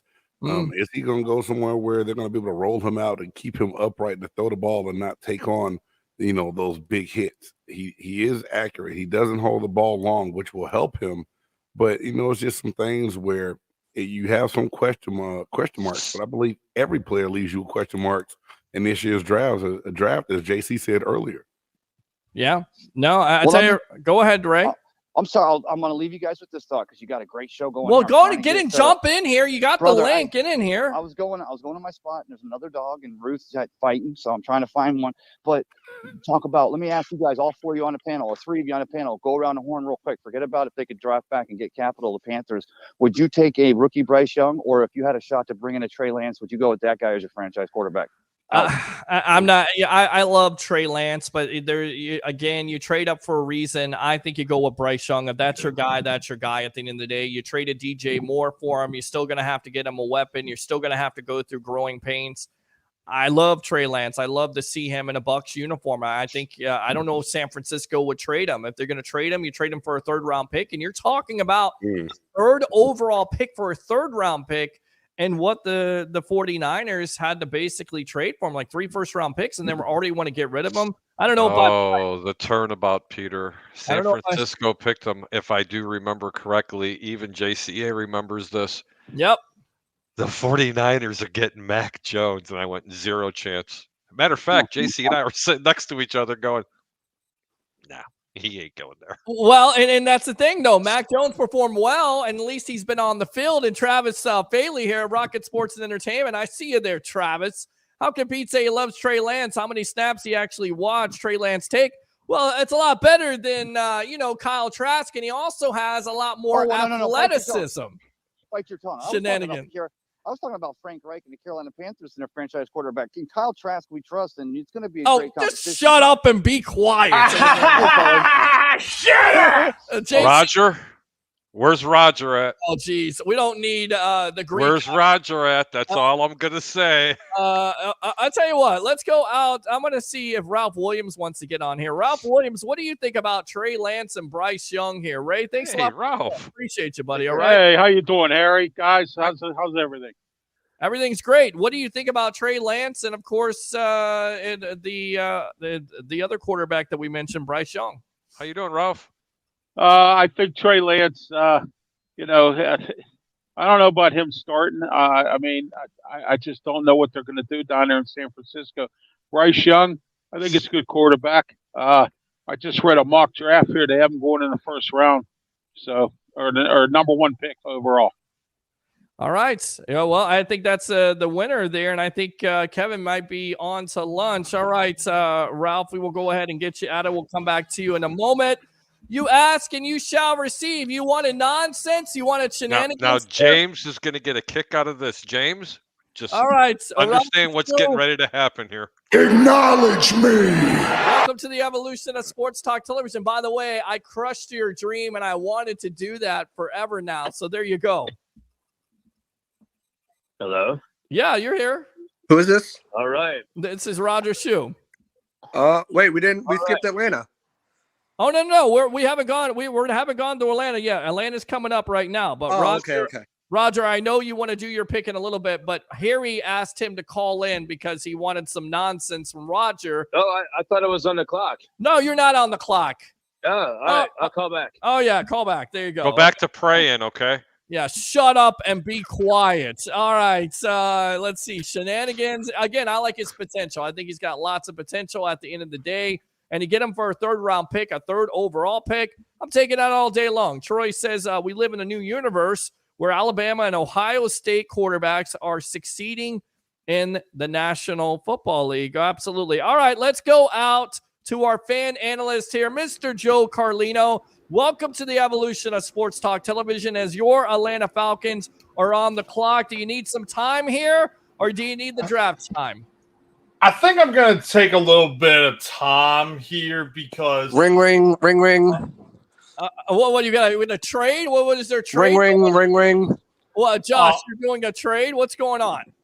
No, I just wanted to say one thing because I heard you guys talking about it before we went live with the draft. Yeah. I am sick of this Desmond Ridder bull crap that is going on right now. Okay. All right. I'm sick of it.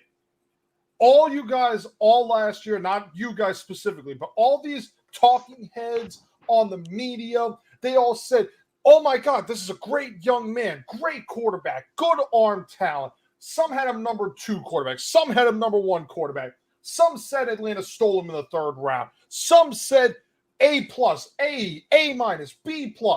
He gets starts. Oh yeah, you should go after Lamar Jackson. What's that? You're not going after Lamar Jackson? Hey, you must not care about winning.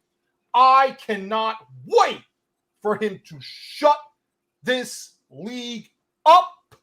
And he is not the worst quarterback in the conference. Wow. Oh, there you go. He came strong to the mic. He's not even better than their backup. Well, I tell you right now. Go ahead, Joe. Greek, with all due respect, bud, honestly, man, Tyler Heineke's a better QB. With all due respect on that, Taylor Heineke has played quarterback, yes.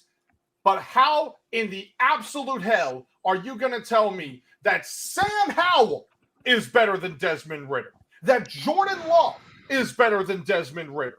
That Andy Dalton, who's on his 7th team, and I can't even sell his jersey that I have, is going to be a better quarterback than – look, if they want to rank Bryce Young ahead of Ridder, go right ahead. I'm not going to make an argument there. Well, to be devil's advocate here, I'm going to be a devil for a minute here, Harry. You're the guy that says Kyle Trask, with his grand total of 9 snaps, is the quarterback of the future. I know you like to stir it up here, but Ridder actually has more snaps than Kyle Trask. Go ahead and defend yourself with these shenanigans. Thank you, Travis, for the word. Shenanigans? Yes. Are you kidding me? You're giving me shenanigans? Yeah, you know what? I defer to the man that played in the National Football League. All right. Mr. Big James. Who would you rather have, Ridder or Kyle?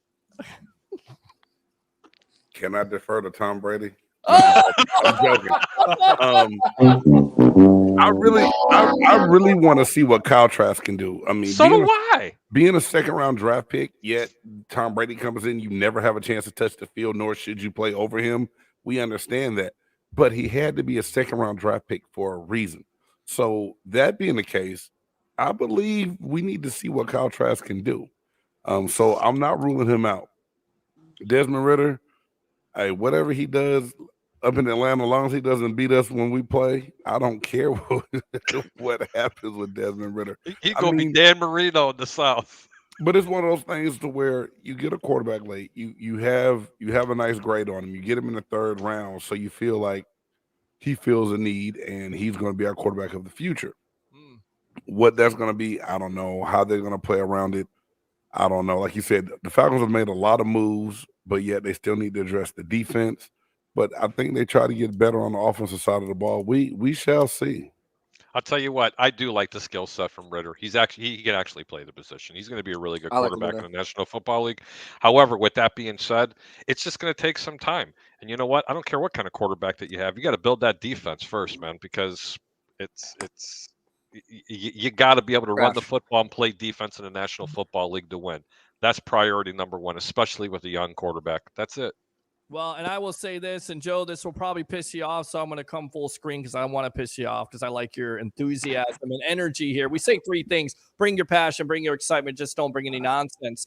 The biggest mistake for the Atlanta Falcons by far is passing up on Justin Fields, who is a homegrown kid, has all the measurables, has gone through the rigors of college football and an injury and everything like that.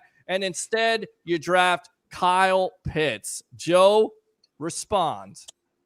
My response is very simple with that. I get the negativity with the not drafting the homegrown talent with the 1, 2, 3, 4 in that draft. But also help me out with something. To Greek, to Mr. Canada, to JC, and to you, Peter. When Ridder played his 4 games last year, who was his tight end? I think it was Michael Pruitt, not Kyle Pitts. As a fantasy owner of Kyle Pitts, they didn't use him even when he was healthy. You just validated his question. I think I both validated his question and made a rebuttal as to why I think Ridder is going to be a lot better, because they were able to put more target, or the defense, opposing defenses were able to react more to Drake London, because that's our best target out of our entire, because our receiving core outside of Drake London, how many of those guys scared you? Olamide Zaccheaus? Not that much. But listen, Joe, you have an opportunity to get Justin Fields, who's a homegrown kid. Again, could be a franchise quarterback, could really set the world on fire with the weapons, the dual threat capability. And if you're using Justin Fields as a jumbo blocker, I mean, not Justin Fields, Kyle Pitts, then you made a mistake. There's no reason why he should be out there contributing mostly as a run blocker. I get it. Atlanta runs the ball a lot, but his skill set, that's not why you draft him that early. You draft him early to be a playmaker on offense, and they didn't utilize him that way at all last year, even before he got injured. Justin Fields should have been the pick. Homegrown talent, merchandise, marketing, and ability. It will never. There's no way you can talk anyone out of that pick.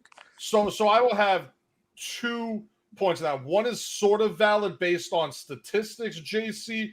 The other one is more a little bit personal bias, and I will very much defer to you guys on this one because I've kind of had a little bit of negativity from every person that I know of that does scouting. Though stat-wise, is that last year Kyle Pitts was targeted by Marcus Mariota, good amount. Sure. Mariota was off target on 26.5% of his throws to Kyle Pitts. He left about 500 yards and I think like 4 or 5 touchdowns for Kyle Pitts on throws. And let's not forget the Thursday night game where Mariota has a stupid freaking throw. God knows and that's a good riff for that one. Yes, that's a great riff what you're for that. talking about. He on his back against the Carolina Panthers in the rain. And look, your franchise, I know you're a fan, but they decided to choose Marcus Mariota. They decided to choose Desmond Ridder over Justin Fields or Lamar Jackson. It makes no sense. I hope it works out for you. I believe it will, Peter. And honestly, a couple weeks prior to that game, I was in it's been about 2 months. It's about where I'm thinking Ridder's going to start, get that opportunity. And then after that Carolina game, I was like, how the hell can you have Mariota start another game when he does that? But on one of the throws I'm talking about with the off target to Kyle Pitts, he had a crossing route wide open the middle, and he overshoots him. Kyle Pitts would have had 20 yards up the sideline. I won't say a touchdown, but I mean, it is rain. They can be a little bit loose on it. So on the tackle and whatnot. And then let me get into the sort of thing that you guys might get at me. I get that Fields is a homegrown product. I get that he grew up. He went to Falcons games. And that was the whole thing with the Deshaun Watson saga, that he was a ball boy for Atlanta. He grew up in Atlanta. His house in Georgia was built by Warwick Dunn. I think that name sounds familiar to Bucks and Falcons fans. Oh, yeah. We know who he is. Yes. So there was a lot of connection there, and I get that with Watson. I get that with Fields. For me personally, and I hope to freaking Christ that I am wrong with him, I cannot get past the helmet that he was wearing in college. They can't translate to the NFL to save their freaking lives. All right, off with his head, Peter. All right, so let's off go with ahead. his head. You're going to start draft. dissing on my Gators? This guy's got to go. No, not Gators. I'm talking about Ohio State quarterbacks. Oh, okay. All right. I'm talking Ohio State. I'm talking with Fields. I'm talking Fields, Stroud. I hope Stroud proves me wrong. But in the last 20 years, name me an Ohio State quarterback that's done anything.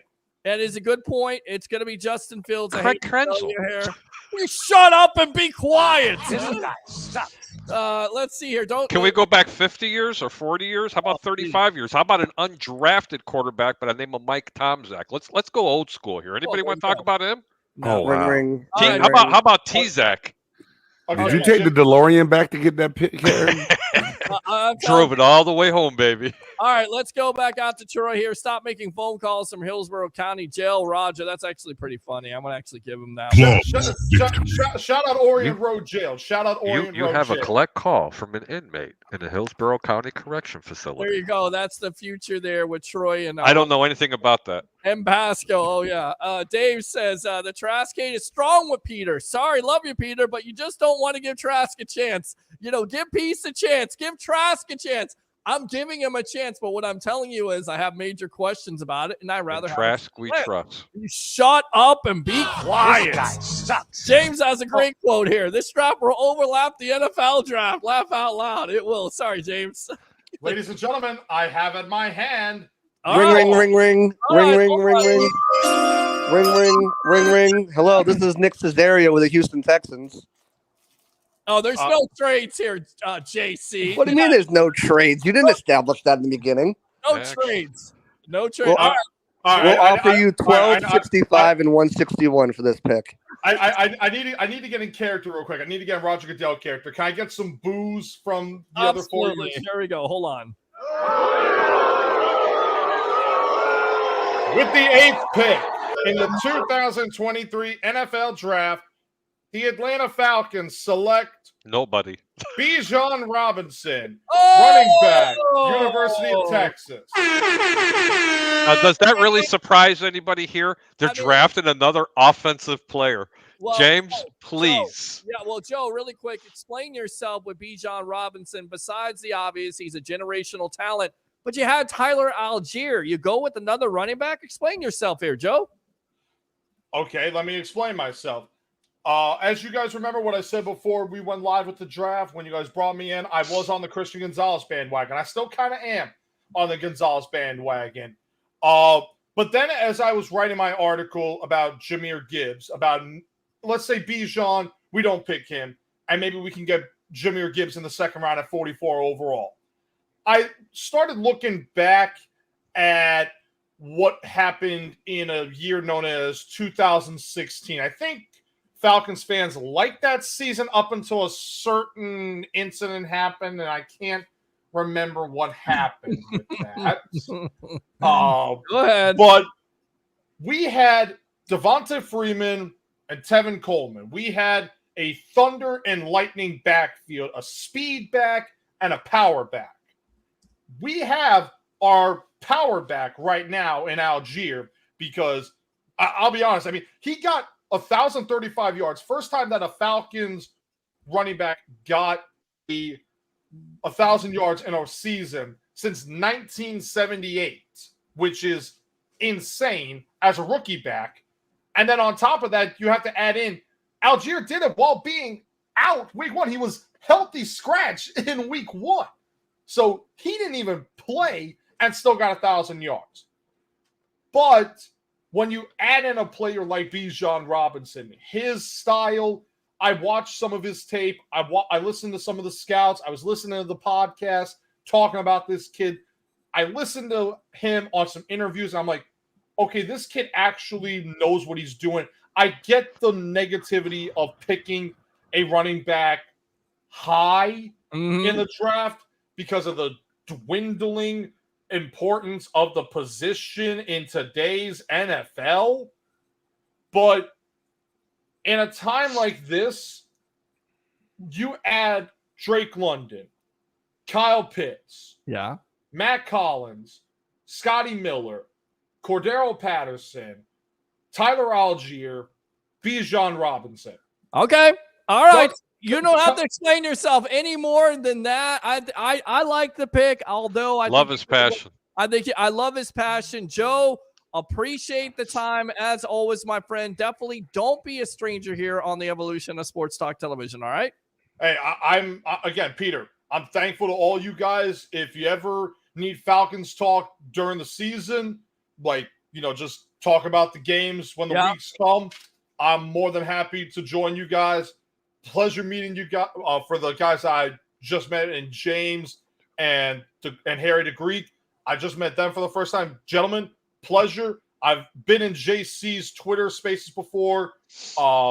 Great guy. Peter, you're a great guy. I thank you guys so much, and I just hope that whatever happens in this year's draft, well, we're all going to have fun. All right. Good stuff there. Joe Carlino, thanks a lot for your time here on the Evolution. Thank you, sir. We buy you lunch. All right, my friend. We'll get you out of here on that. Very passionate, and he definitely knows his stuff when it comes to the Falcons. Harry, do you like this pick of Bijan Robinson to the Atlanta Falcons? This could actually happen because this has been the prevailing rumor here the last couple days. Yeah. The Falcons will be the Falcons like the Raiders will be the Raiders. Okay. All right. So that's it. I mean, it would surprise me if I hear him with the 5th pick in the NFL draft. They're picking defensive lineman James Canada out of retirement. Come on, guys. James, that was a little funny when you got to admit that. That's okay. And James is ready to on move today's on. paychecks. James would be like, "Sign me up, man. Give me the pads." Bijan Robinson, a generational talent. I've heard a comparison from a guy off air by the name of Luke Easterling of Athlon Sports, Saquon Barkley. All right, hold on, Roger. Let me put you on hold here. Stand by. Be quiet. James, Bijan Robinson to the Atlanta Falcons. I mean, that's what everyone's talking about. I thought they would have gone Christian Gonzalez. This one, the bolster that the secondary. They need help everywhere. They're going to go offense probably, but I mean, he is the type of talent. I think that when you do have a talented running back like that, to take him in the top 10 is not that much of a reach. Right. So I mean, no one's going to be mad. And I think I've heard a lot of Falcon fans say, they missed on Todd Gurley years ago, and they never want to miss like that again at the running back position. So if he's there, they're probably going to take him.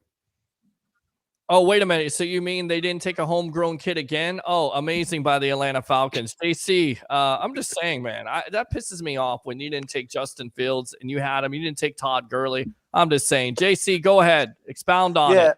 Yeah, I think Atlanta would likely, in this scenario, like to move back. Does anyone want to move up? That's the question. Because, as James just said, they have got holes all over the place. I think defense is what they need. Trading for Jeff Okudah, I think they could still go cornerback here, which I think is the best. There's no denying Bijan's talent. He's a top 5, He's the second best player in this draft behind Jalen Carter, in my opinion. But I just think Tyler Algier gave you good production. You have an offensive line and a system right now in place that allows you to run the ball effectively. They did it last year. So I just don't see that being as big of a need as a defensive side of the ball. Yet also where they're picking right now at 8, I don't know if there's a player that you can make a case for other than one of those cornerbacks to take that early. I know Lucas Van Ness has been thrown about a little bit, but I still think that's a little early for them. I think in a perfect world, they can move down, much as I was trying to do with my pick, gain capital, and then also be able to address, defensive needs that they have on that side of the ball. All right, good stuff there. Of course, Mr. Roger Shue, the tribal troll. Acknowledge me. All right, you need the draft chime. You ready to go? Ring, ring, ring, ring. Stay off the phone. Don't answer the phone. Go ahead, Roger. Texans are trying to move up. Shut up. Well, No, don't answer that phone, Roger. I could tell that he wants to make a trade. with the number 9 pick in the draft, the Chicago Bears take Paris Johnson. Wow, there you go. Paris Johnson. I like the pick a lot. Paris Johnson out of Ohio State. Roger, explain yourself. Why do you go with this? Is he a left tackle? Is he a right tackle, in your opinion? Actually, I would have to say right, but I'm going to defer to the expert, Harry the Greek. Let him explain. All right, Paris Johnson Jr. out of Ohio State. This is a dream scenario for Justin Fields. The Greek guide is deferring to the expert. Oh, shut up with your Greekites. All right, go ahead, Harry the Greek. Look, he's one of the better. Look, man, the Chicago Bears need a lot of help, especially on the offensive line. I think the only line that was worse than the Bears last year was in Atlanta. Just saying that, but right. Paris Johnson, 320 pounds. He can play the left side. He can play the right side. I do like the kid Jones that they drafted. I think he was like a 5th or 6th round draft pick last year. He never made the same mistake twice. He started getting a lot better on the fly. Paris Johnson, let me tell you something. He's got a lot of upside, and I think he's going to be great. How about you, James?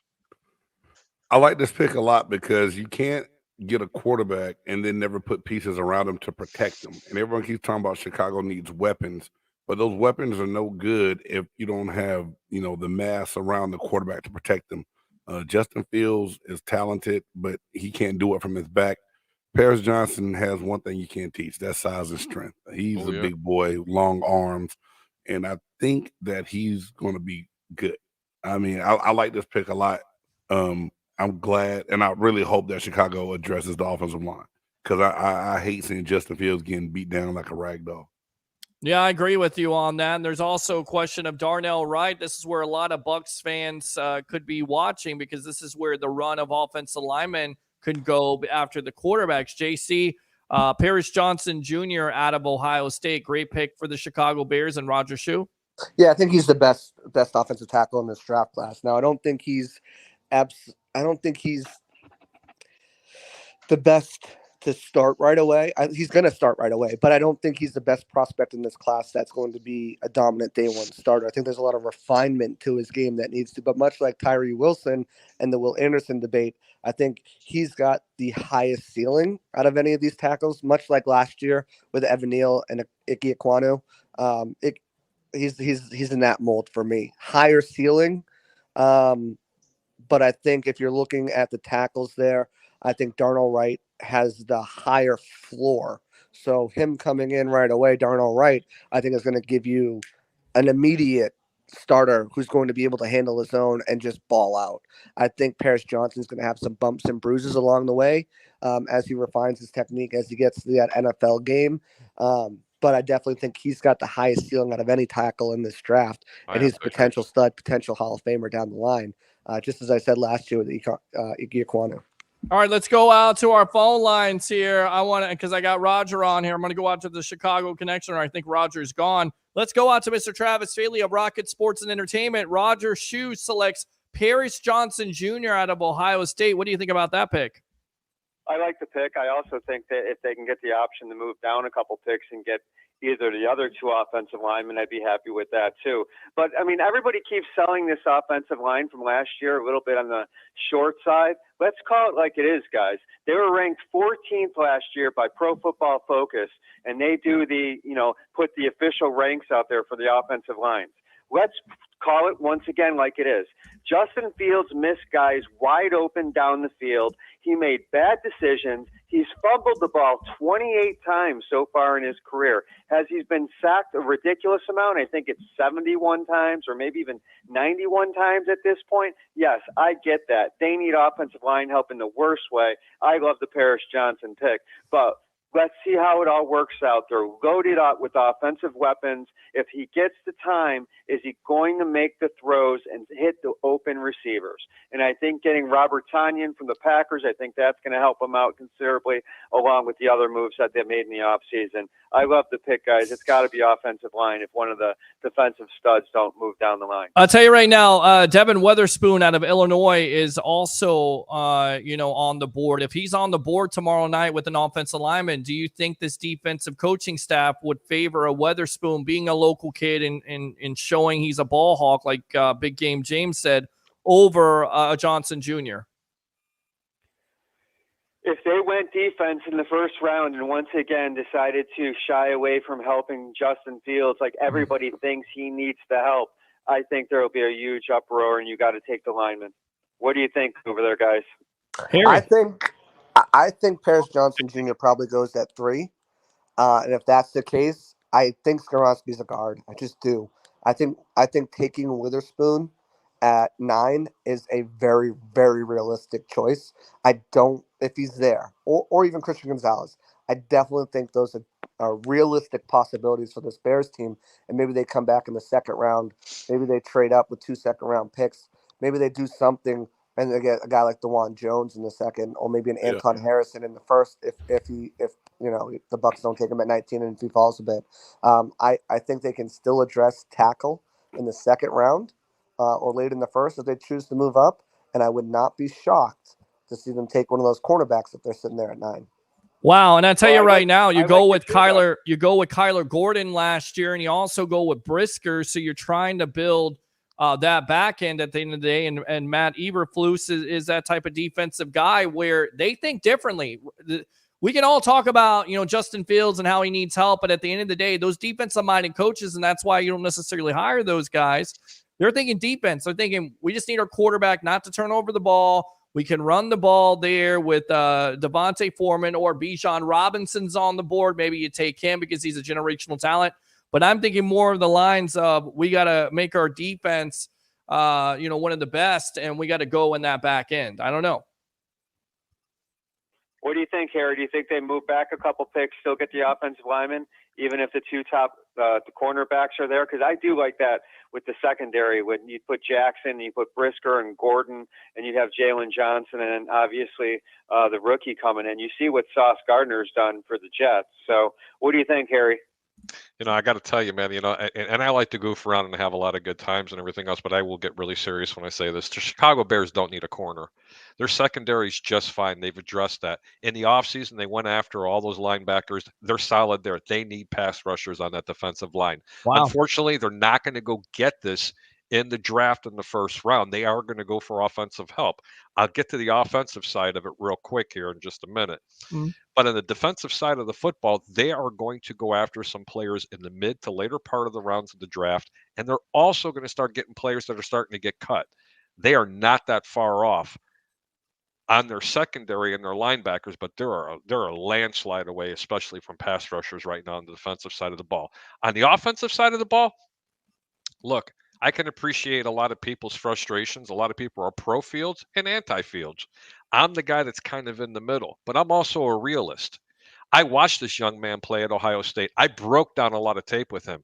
And anybody that wants to tell me that they thought he was just a physically running type of quarterback, they're incorrect. In college, he was a passer. Hold on. He was a passer that could run. Okay. In the NFL, they had to transition him into a running quarterback that could pass. That's been the problem. That's where the inaccuracies come from. Hey, man, that's like doing 20 wind sprints in the course of a half, and now you're asking the guy to sit there and get accurate to throw the ball 40 yards downfield. Can't do it. Ain't going to happen. Won't happen. You have got to be able to read defenses. I can do that 3 times on Sunday, my friend. I could do that 3 times on Sunday, but I can't get off the couch because I'm too busy watching damn football on Sunday. I understand. I understand that, but I honestly think that the game is going to slow down for this young man, and I think the offense is going to be a lot different this year. Man, there were some flashes. When they played the Philadelphia Eagles in the first half, I'm telling you right now, he completely outplayed Jalen Hurts in that game. Completely outplayed him. You got to see what this young man was all about. But, man, you could really tell where they were lacking. Receiver help, tight end help. The running game was non-existent. He's learning a new scheme too last year. So, being in the second year, so you're going to see some big jumps from this team. And I do think that they can possibly compete for a wild card next year. And if it's not next year, then the future is bright as long as Fields develops and progresses. And I think he has the ability and the talent to do that for our football team there, Harry. It's the Chicago Bears. So hold on a sec here.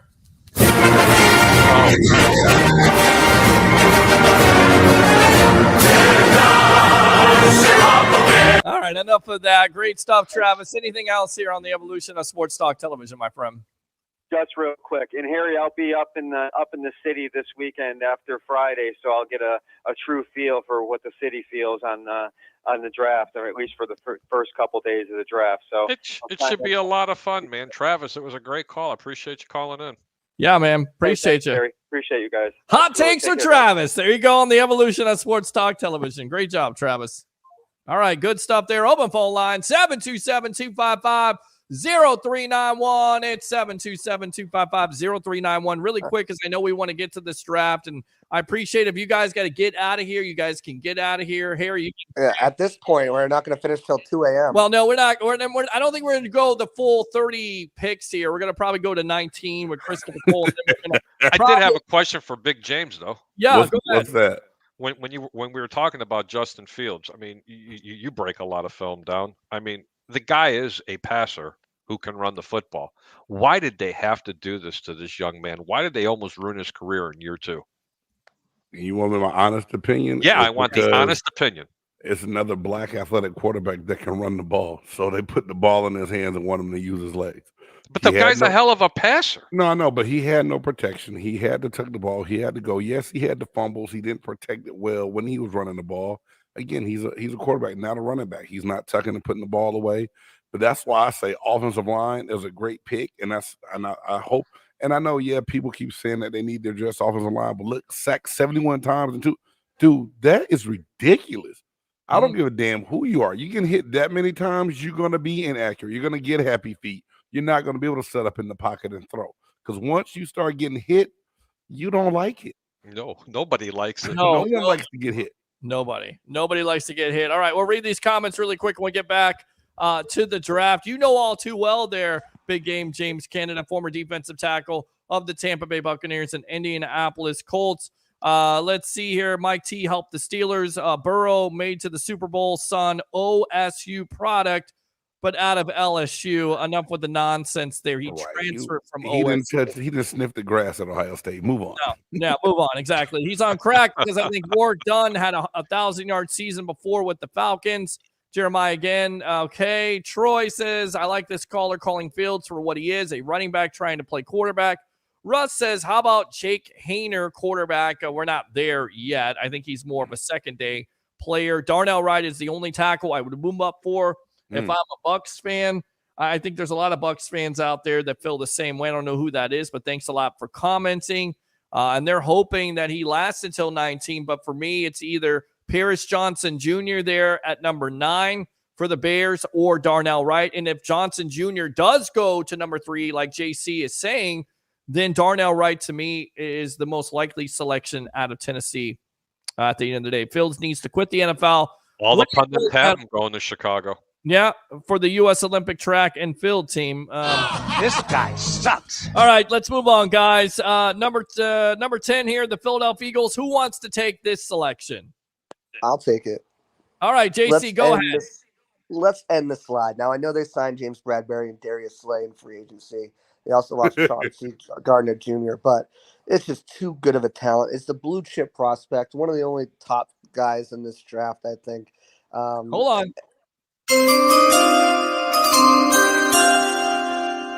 And the Philadelphia Eagles right here, they could go two ways. They could take a tackle, but I think we're going to give them Devin Witherspoon here out of Illinois, cornerback. Just makes too much sense. Howie Roseman likes to draft those defensive backs. Essentially, the deals for Bradbury and Slay can be released after 1 year with minimal cap damage to them. Witherspoon makes a lot of sense here. Should have been drafted in the first 10 picks, or before this, but we'll take him right here at 10. All right, there you go. I mean, what do we think about that, Harry? That's a steal if you can get him at number 10 with that secondary, improve that defense at the end of the day. You could also go Nolan Smith out of Georgia. They have a propensity, Leo word, of doing that. Yes, of doing that because they got, and I'm trying to think of the damn linebacker from last year. I can't think of him. N'Kobe Dean. And they also drafted the big hoss in the middle defensive Jordan Davis. There you go, Jordan Davis. So what do we think of that selection there, Devin Witherspoon to the Philadelphia Eagles? Oh, pretty soon you're going to be calling them the Philadelphia Bulldogs, I'm not the Eagles anymore. I'm telling you what.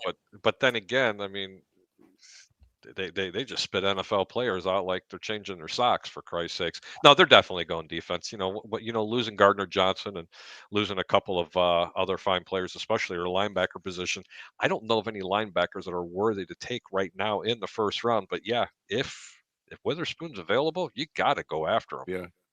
Yeah, you're absolutely correct about that. Big game, James. I mean, what do you say? How do you like this pick, and how does he fit in with the Philadelphia Eagles? I think he fits that system well, the way they play. I was thinking a different player there, and that was just a defensive lineman to me, thinking Mr. Cansey from University of Pittsburgh, because I know all the Fletcher Cox probably won't be back at the end of this year. They're going to lose a lot of defensive linemen, but at the same time, that if the draw comparisons to Sauce Gardner, that makes you feel like you have to take a cornerback of that talent right there in this draft. Is he that good? Only time will tell. No, really, is that kid that good? I've watched him. Witherspoon is good. I mean, I know he's good, but is he Sauce Gardner good? I mean, because I mean, think about it. Sauce Gardner did what he did at Cincinnati, and a lot of people said he's good, but we don't know yet. And then he got into the NFL, and it transitioned into, damn, he's that good. Yeah. I believe it's the same kind of thing. Witherspoon's at Illinois. They're not known for. I mean, they just start getting back on top. To be competitive in their conference with Bielema as the coach. Yeah. And thanks, Lovie Smith. Yeah, exactly. Lovie Smith did draw a lot of those guys to that that program, and Bielema took advantage of it. But he made those kind of plays, and I think he's that kind of talent that you'll see him, rise to the top at even a higher level. You know what? I gotta tell a quick story here because that's what we do a lot. I'm up in New Jersey with the wife, and we're over at Monmouth Park, and we're in a William Hill sports book, and Illinois is playing Iowa. Now, if anybody remembers the game from this past season, there was like no points scored, and the over and under just in the first half, it was 17. So that, for people that don't understand what that is, that's the combined score from both teams in the first half. You can either bet over 17 or under 17. And 17, I don't care where you're playing, high school, college, pro, they are begging you to bet over.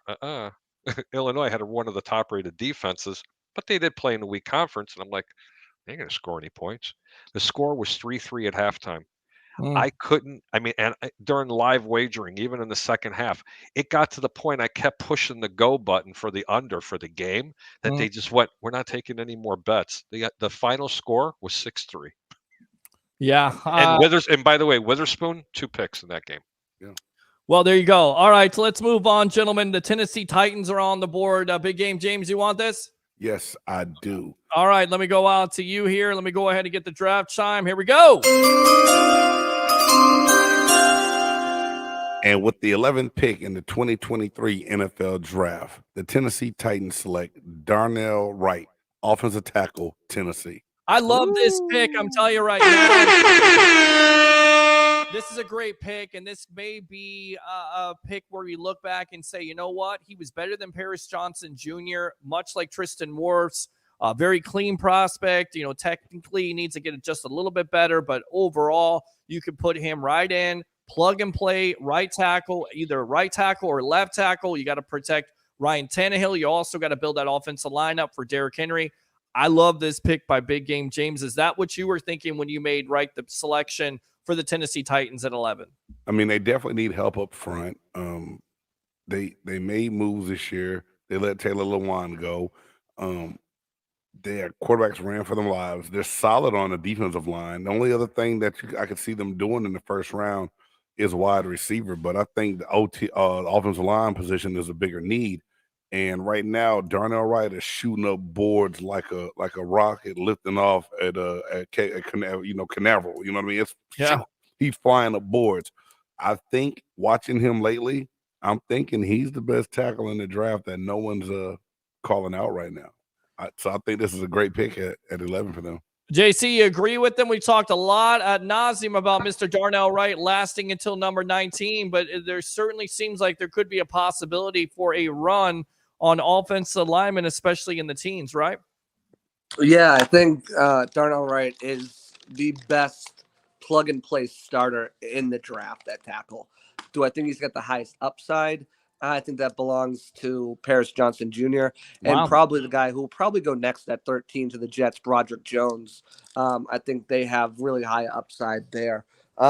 But as far as you want to talk about floor, a guy who's going to come in, be a starter and be a mauler and just be an effective guy that you can start potentially. If offensive tackles were given Rookie of the Year consideration, I think that's the way he's going to play. He's going to play at that high of a level coming in. It's the Bucs' pipe dream to have him there at 19. I could see them potentially doing a small move up to get him if he falls. But this run right here, starting at 9, 10, 11, 13, 14, heck, even 16 and 17 with Washington and Pittsburgh is going to make it very difficult for the Bucs to land him at 19 without a potential move up. Love Darnell Wright. Think he's the best day one starter at tackle in the draft with the highest floor, just not the highest ceiling. All right, good stuff there, guys. Can you hang out for a little bit longer, or are you guys gonna get out of here? It's been too I'm on the clock, baby. Oh, that's right. You are on the clock. So and I gotta rip this. I gotta rip the Pats fan too once he makes his pick at 14. All right, there you go, Mr. JC. Let me go ahead and get the draft chimes. Here we go. With the 12th pick in the NFL draft, Houston Texans, after selecting impact defensive player at number 2, come back and get their quarterback of the future and Will Levis at number 12. Whoa! All right, so Will. That's Levis, a good one, JC. Good value there. He tried to move up several times at 8, at 9. Nobody wanted to move back. We're thrilled to get him at 12. We still need a lot of work on this offense and on this defense, but to get an impact player at defensive end and to get an impact player at quarterback, feel really good coming out of this draft. We still got a second and 2 third-round picks to address the wide receiver position and other positions in this draft. I think they would be ecstatic landing Levis at 12. Great pick. Who's next, Pete? Well, I've got real quick. Big game, James Levis at 12. I would say, guys, why not Hendon Hooker? Because you got Davis Mills there, Harry the Greek, your guy. You could play him for a year. You could develop Hooker, make sure he gets the offense and also heals from the injury. So why not Hooker over Levis? I don't think Mills will last an entire season. I don't think you're going to need a quarterback to play. Levis being there at that pick, I think that was a great pick by JC to go ahead and snag him before someone else traded up to do it. Because in some mock drafts now, they don't have Levis getting out of the top 5. So for him to be there at 12, I think that's I think it's a smart pick. And because now you got your defense, you got 2 positions of high need on your roster in the first round. Yeah, I mean, I tell you right now, the rumor is that the Colts are hot and heavy for Will Levis at 4. Do you believe that, Harry? What do you see with this kid Levis out of Kentucky? I see a not as good Jay Cutler style quarterback. Wow. The guy could throw the ball from end zone to end zone. But I think in the right system, and you let him sit a year, oh, yeah. All right. For the record, I would have taken Anthony Richardson at 12 too if he was there either. I think that's more of a Nick Caserio type guy. Look at Lamar Jackson and what the Bucs have tried. I mean, the Pats have tried to do, get those quarterbacks that can move. Jacoby Brissett, a couple of these other guys. I think they would have much rather have him at 12, but Levis is a good consolation product. And I tell you right now, I think that the Titans will be one of those teams that actually tries to trade up for a Richardson because it seems like, guys, they have lost a lot of confidence in Malik Willis, and they should because that kid looks like he's completely lost in the sauce. He was I thought Tennessee was going to take him. That was why I was trying to move up before Tennessee to get Levis. All right. Good stuff here. The Jets are on the board here. You want to take this? Absolutely. I would love to take this one. All right. Of course, trading for Aaron Rodgers. So who is Harry the Greek going to select? With this pick, the New York Jets are going to take Miles Murphy, defensive end, Clemson. Wow. Okay. I didn't address the offensive line here because it's too much value. I'm not kidding you. There's way too much value. I think this young man is an absolute stud. He can rush from the outside standing up, or he can dig his hand right down in the dirt and go. Yeah, and you get to build that defense. Again, though, there's questions about Mekhi Becton. You invest a first-round pick in him. By the way, you pass on Tristan Wirfs. Thanks 2 games. Yeah. And thanks to the Jets for doing that. You got Quentin Richardson. You're trying to build that defense. I mean, does that make sense there? Miles Murphy from Clemson, big game, James? Yeah, I mean, it does. I like Miles Murphy. He's one of the guys I said if he fell into 19, that's a position that the Buccaneers should consider drafting if their offensive lineman of need wasn't there. I like the way he plays. I think he can play inside out as the 3-4, that 4-3 defense. He has really good hands and he gets after the quarterback very well. Yeah, and right now I'm just producing. I mean, JC, what do you think about the pick? Murphy to the Jets. Yeah, I would have gone 2 other different ways with this pick. I think Broderick Jones, for the reasons we just mentioned, Mekhi Becton's ability to, not stay healthy, and let's see what he can do. But Dwayne Brown's going to be 38 at the start of the season, and he's their other tackle. The other one missed a bunch of games as well that they have on the roster. So I think they have 3 guys on the roster that at tackle, but none of them really excite you with as far as age, health, and ability. But I also would have looked at Jackson Smith-Njigba as well, pairing him with Garrett Wilson and giving you that inside slot. You'd have Lazard and Njigba to go along with Wilson. I think that'd be a trio of weapons for them. So interesting pick with Miles Murphy. I'm not as high on him as other people. I see flashes, but I don't see consistency. So, but I will say, if you're the Patriots right now, who's coming up on the clock, and you have Broderick Jones, Christian Gonzalez, and Jackson Smith and Najigba staring at you in the face, you have to be excited about those prospects. All right, we'll pick up the pace here because your cat is getting out of control, Harry. We'll go. There you go, Pete. That's for you. Okay, well, I got you. Thanks, Harry, for that. I appreciate you guys giving your time and your effort tonight. The Patriots on the board. Let me try to call the person that's supposed to be here, and if he doesn't answer, JC, you will make the pick because this is what happens. You need to be on, and you're not tuning in. All right, going once. I can't help it, Big James. Sorry. It's all good. My dog is right here. Oh, there you go. My dog is laying down. Can I borrow your dog, please? He looks like he's died there. This is Bandit, by the way. He's cool. Oh, there you go, Bandit. All right. Well, I guess he's not there. So with that being, well, now he's okay. Hold on a sec here. Let's try him again. Who are we trying to get a hold of, Peter? This is a guy by the name of Joe Snyder, and he is making his selection for the New England Patriots. As you see this, right? There you go. Does not care at this point. Bandit wants to make the pick. It's the Patriots, for God's sake. Who cares? Well, JC does. Watch your mouth. JC. Yeah, watch your mouth. Watch your mouth. You chose violence today when you mess with the Patriots and JC Allen now. All right, and Joe, I'm sorry. I guess I'll refund your money. I told you to tune in, and you didn't tune in. You didn't call in. So, JC Allen, let's go out to you, Mr. Patriot fan. We'll hit the draft time. Here we go. 14th pick in the NFL draft. New England Patriots select Christian Gonzalez, Oregon, cornerback. Great pick. Looked at Broderick Jones. Needed a tackle. Looked at Broderick Jones. Looked at Jackson Smith and Najigba. Could use a wide receiver. Also really took a look at Nolan Smith here as the edge rusher. But the value's there. Christian Gonzalez is the value right there. And you got to take him when he's there. Ball hawk, lanky, great corner. I'll tell you what, he can get after it. He can absolutely get after it. Great pick. Big game. I like it. I saw highlights of him when he was at Colorado before transferring to Oregon, and I was like, this kid is going to be a great pro. Can press, can run, does well in zone also, so he can play multiple coverages. He can skies. He can roll the coverage. I think that he's going to be a really good pro as well. And like I said, I even liked him better than Witherspoon. And when I say better, it was like, smidget. So I think this is a really good pick because he's game ready. I'll tell you what, I'm going to take the Green Bay Packers here. I'll go full screen. Yes, I'm going to take them. Wow. Green Bay sucks. They're going to do something they never did with Rodgers? Are they going to do something they never did with Rodgers? Go ahead, do it, Peter. Give it.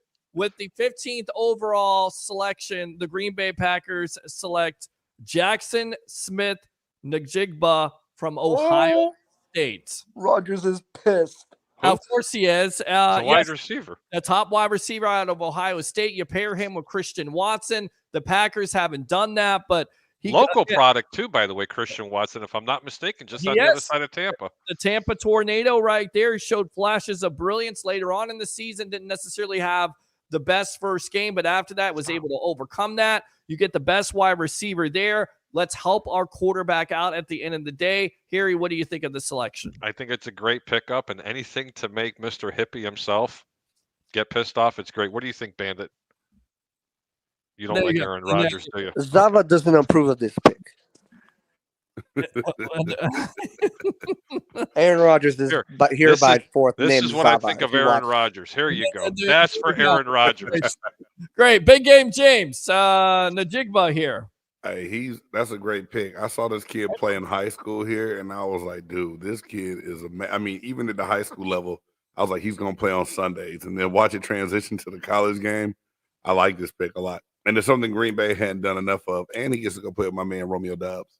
Well, there you go. I mean, you got three young wide receivers, and they haven't done it in a while. So I feel like the Packers would do something like this, especially with the Rodgers story today, saying my internet is not good enough. That's the reason why I didn't stay in contact with the Green Bay Packers. Yeah, right. I can actually refute. My buddy lives in Miami in like a $1 billion penthouse, and his service sucks so bad that he either he either FaceTime audio chats me or FaceTimes me just to talk to me because his service sucks. So I found that a bit believable from Rogers. I'm not gonna lie. Really? Or from Zava. I should say Zava. I am the chef of the poo-poo soup. Okay, Aaron Rodgers, number one. Okay, he was too busy drinking his kratom on his 4-day hiatus. Are you kidding me? Give me a break, man. I mean, I really hope he does well for the Jets because I truthfully do root for the Jets. I like underdogs. I really do. But I am so glad to be rid of this clown from the NFC North. You have no idea. That's because he owns your team.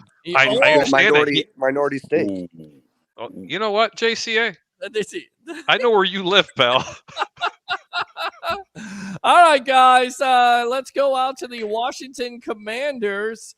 Who's taking this pick? Harry, you gonna take this pick? I'd love to take the Washington. You know what? James Let's James wants it. do it. Big game. Go ahead, take it. Something I think the Washington Commanders need. Right. I can get right here. Offensive tackle from the University of Georgia, Broderick Jones. Love it. Oh, Absolutely good pick there. Got a young quarterback in Sam Howell. They're going to go with him, of course. I'm trying to think of who the backup is. The backup is the guy that came from Cleveland. Man, it's been a long night, but I agree with you on that. He is raw. He does have some technical issues, but I think you could start him at left tackle and feel good about that. Harry, what do you think about the pick? I thought he'd be. Honestly, there are so many good players in this draft, in my opinion, that there's going to be a lot of them falling out of the first round. Yeah. But, I mean, this particular offensive lineman could end up panning out being one of the better ones in this entire draft, if not the best. Yeah. He could. Yeah. Who's the next pick? You've got the Pittsburgh Steelers. I love this. You know what? We got the guy right here out of Pittsburgh who's been sitting in the lobby very patiently. Mr. Ralph Williams, the bodyguard of the Berg. Would you like to choose the Pittsburgh Steelers pick here? Yeah. Well, I was going to take Broderick Jones, but Washington took him ahead of me here in this draft. So, all right. So draft chimes. You ready? Legacy pick. With the 17th pick in the NFL draft in the first round, the Pittsburgh Steelers take Joey Porter Jr., cornerback. I love this pick. It makes lots of sense to me. I mean, what's the reasoning that you choose Joey Porter Jr. in the first place here, Ralph, for the Steelers? We need some cornerback help. We lost Cameron Sutton. We did replace with Patrick Peterson and the hood guy from the Buccaneers. So I think, or Neil. I'm sorry, his last name's Neil. Anyway, I think we need a cornerback. We need to get somebody that can intercept the ball a little bit, and also could be a shutdown corner. Joey Porter fits all the bill. Also, he's the son of Joey Porter, the linebacker that played for the Steelers and coach. Yeah, and that seems to make sense for me. It makes sense of the pick. He's a good player. Yeah. Harry, what do you say about Porter Jr. to the Pittsburgh Steelers? Seems to make sense to me, right?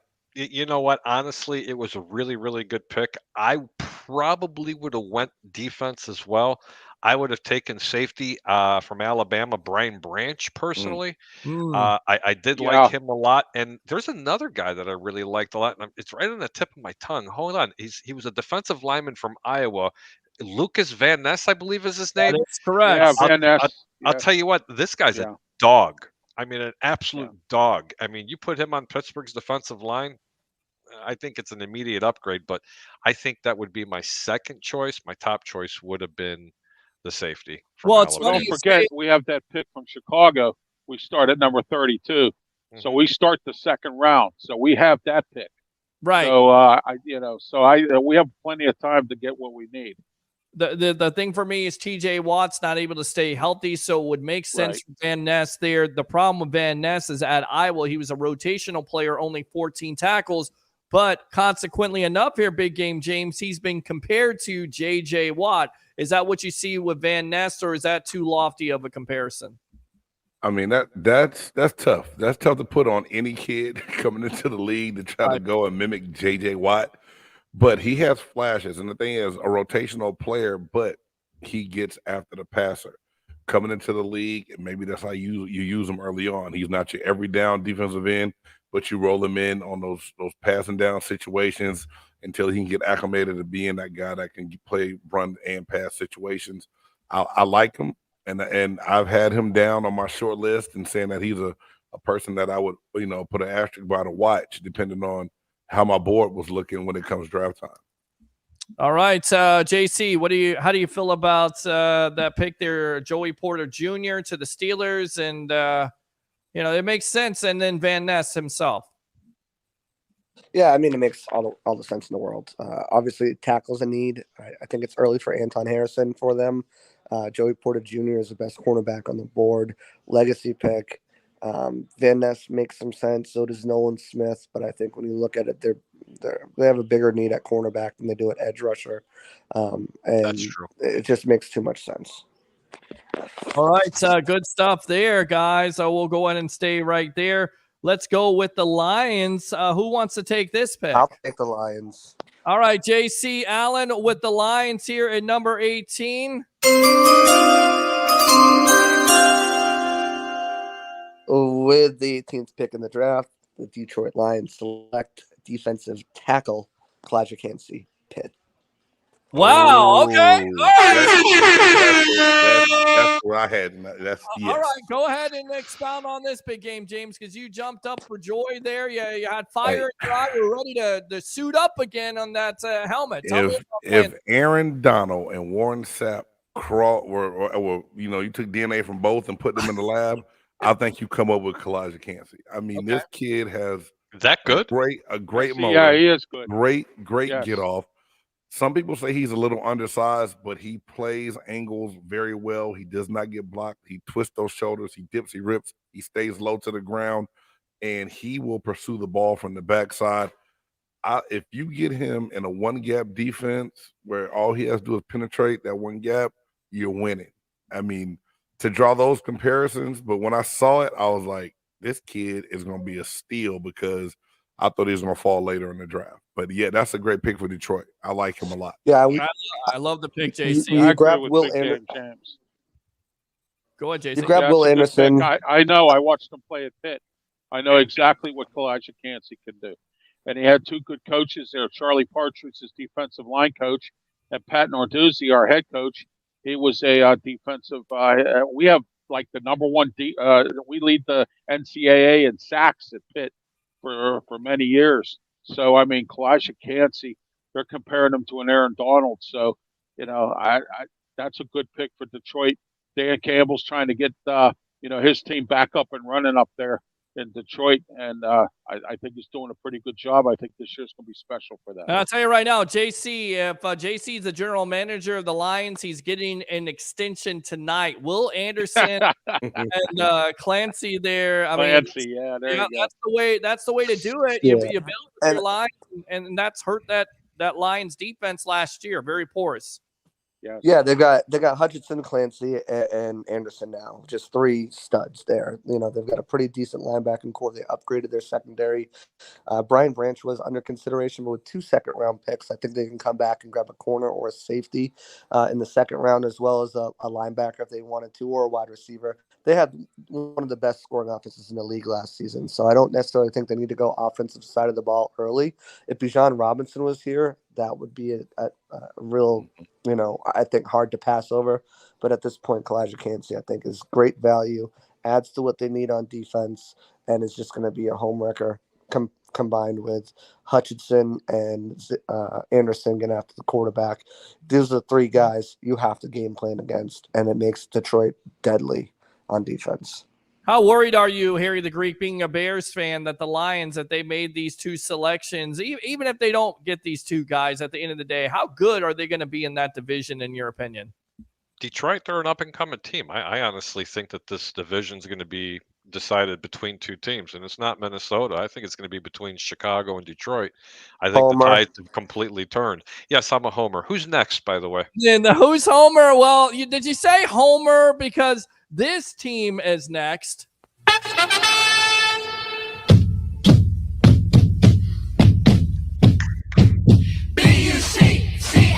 All right, that's from the 70s. It certainly sounds like it's from the 70s. All right, let's go ahead and get him on. Mr. Christopher Cole here at number 19. Your Tampa Bay Buccaneers Let's are on go. the clock. Are you ready to go here, guys? Yes. Who is your selection? Draft chimes? You want to talk about this, or you got the pick? We got the pick. All right, what is the pick at number 19? Brian Branch out of Alabama. He took my player. I'm going to tell you right now, I love this pick, Christopher and nephew. Why did you make this Christopher? in the first place? He's like a Winfield 2.0. He can come down from safety and play nickel. Love it. I love the reasoning at the end of the day. It's a big-time need, guys. Again, going back to what JC said on Pewter Report, definitely read his Twitter, get on Pewter Report, because that's great information at the end of the day. He can play slot, he can play nickel, and also they want to take Winfield and put him back at his natural position. Harry the Greek, what do you think about Brian Branch here? Christopher Cole killing it here with the Alabama Crimson Tide player. I got to tell you, man, it's a great pick. I was just talking about him. I do like to ruffle the feathers. By the way, Christopher, thank you so much for watching all the shows. They're not possible without you. You're awesome. But hey, I want everybody's opinion on this. How about the biggest lineman on the defense plays in the Big Ten, and you pair him up right next to Vita Vea, Mr. Keanu Benton, defensive tackle from Wisconsin. I know we're a slight reach. He's supposed to be probably a second-round pick. But, man, why not grab someone like him if you're going to go defense? Because you're going to go Logan Hall. You drafted Logan Hall in the second round, and you think that he's going to either be a defensive end or a defensive tackle, right, Big Game James? Yeah, I believe Logan Hall showed that he's going to be capable enough to fill a need and get more interior play next to Vita. I think you have to go secondary here. And Brian Branch is someone that I did a piece on earlier, going to before the combine happened. He's played corner before when he's needed to. He plays safety. He can play against the run. Some people tried to knock him for not having a lot of interceptions. He's on defense for a reason. You don't have to catch the ball as long as you knock it down and make tackles. And he's been praised for having a high football IQ for your secondary. That's your quarterback of the defense. I like that pick right there because I think you can still get another interior later to help address a need for defensive line interior. How do you like his coverage skills, by the way, Big James?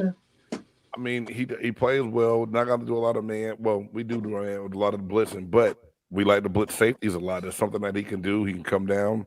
He can blitz. He can tackle. But I also believe he can cover. And there's no way you played in the SEC and had to play corner and safety for a Nick Saban defense without really being able to cover. So he's not afraid to get his nose into the backfield. No. The story on him is that he goes in and puts his face in it. He's not afraid at all to get in there and tackle. He likes to play in the box.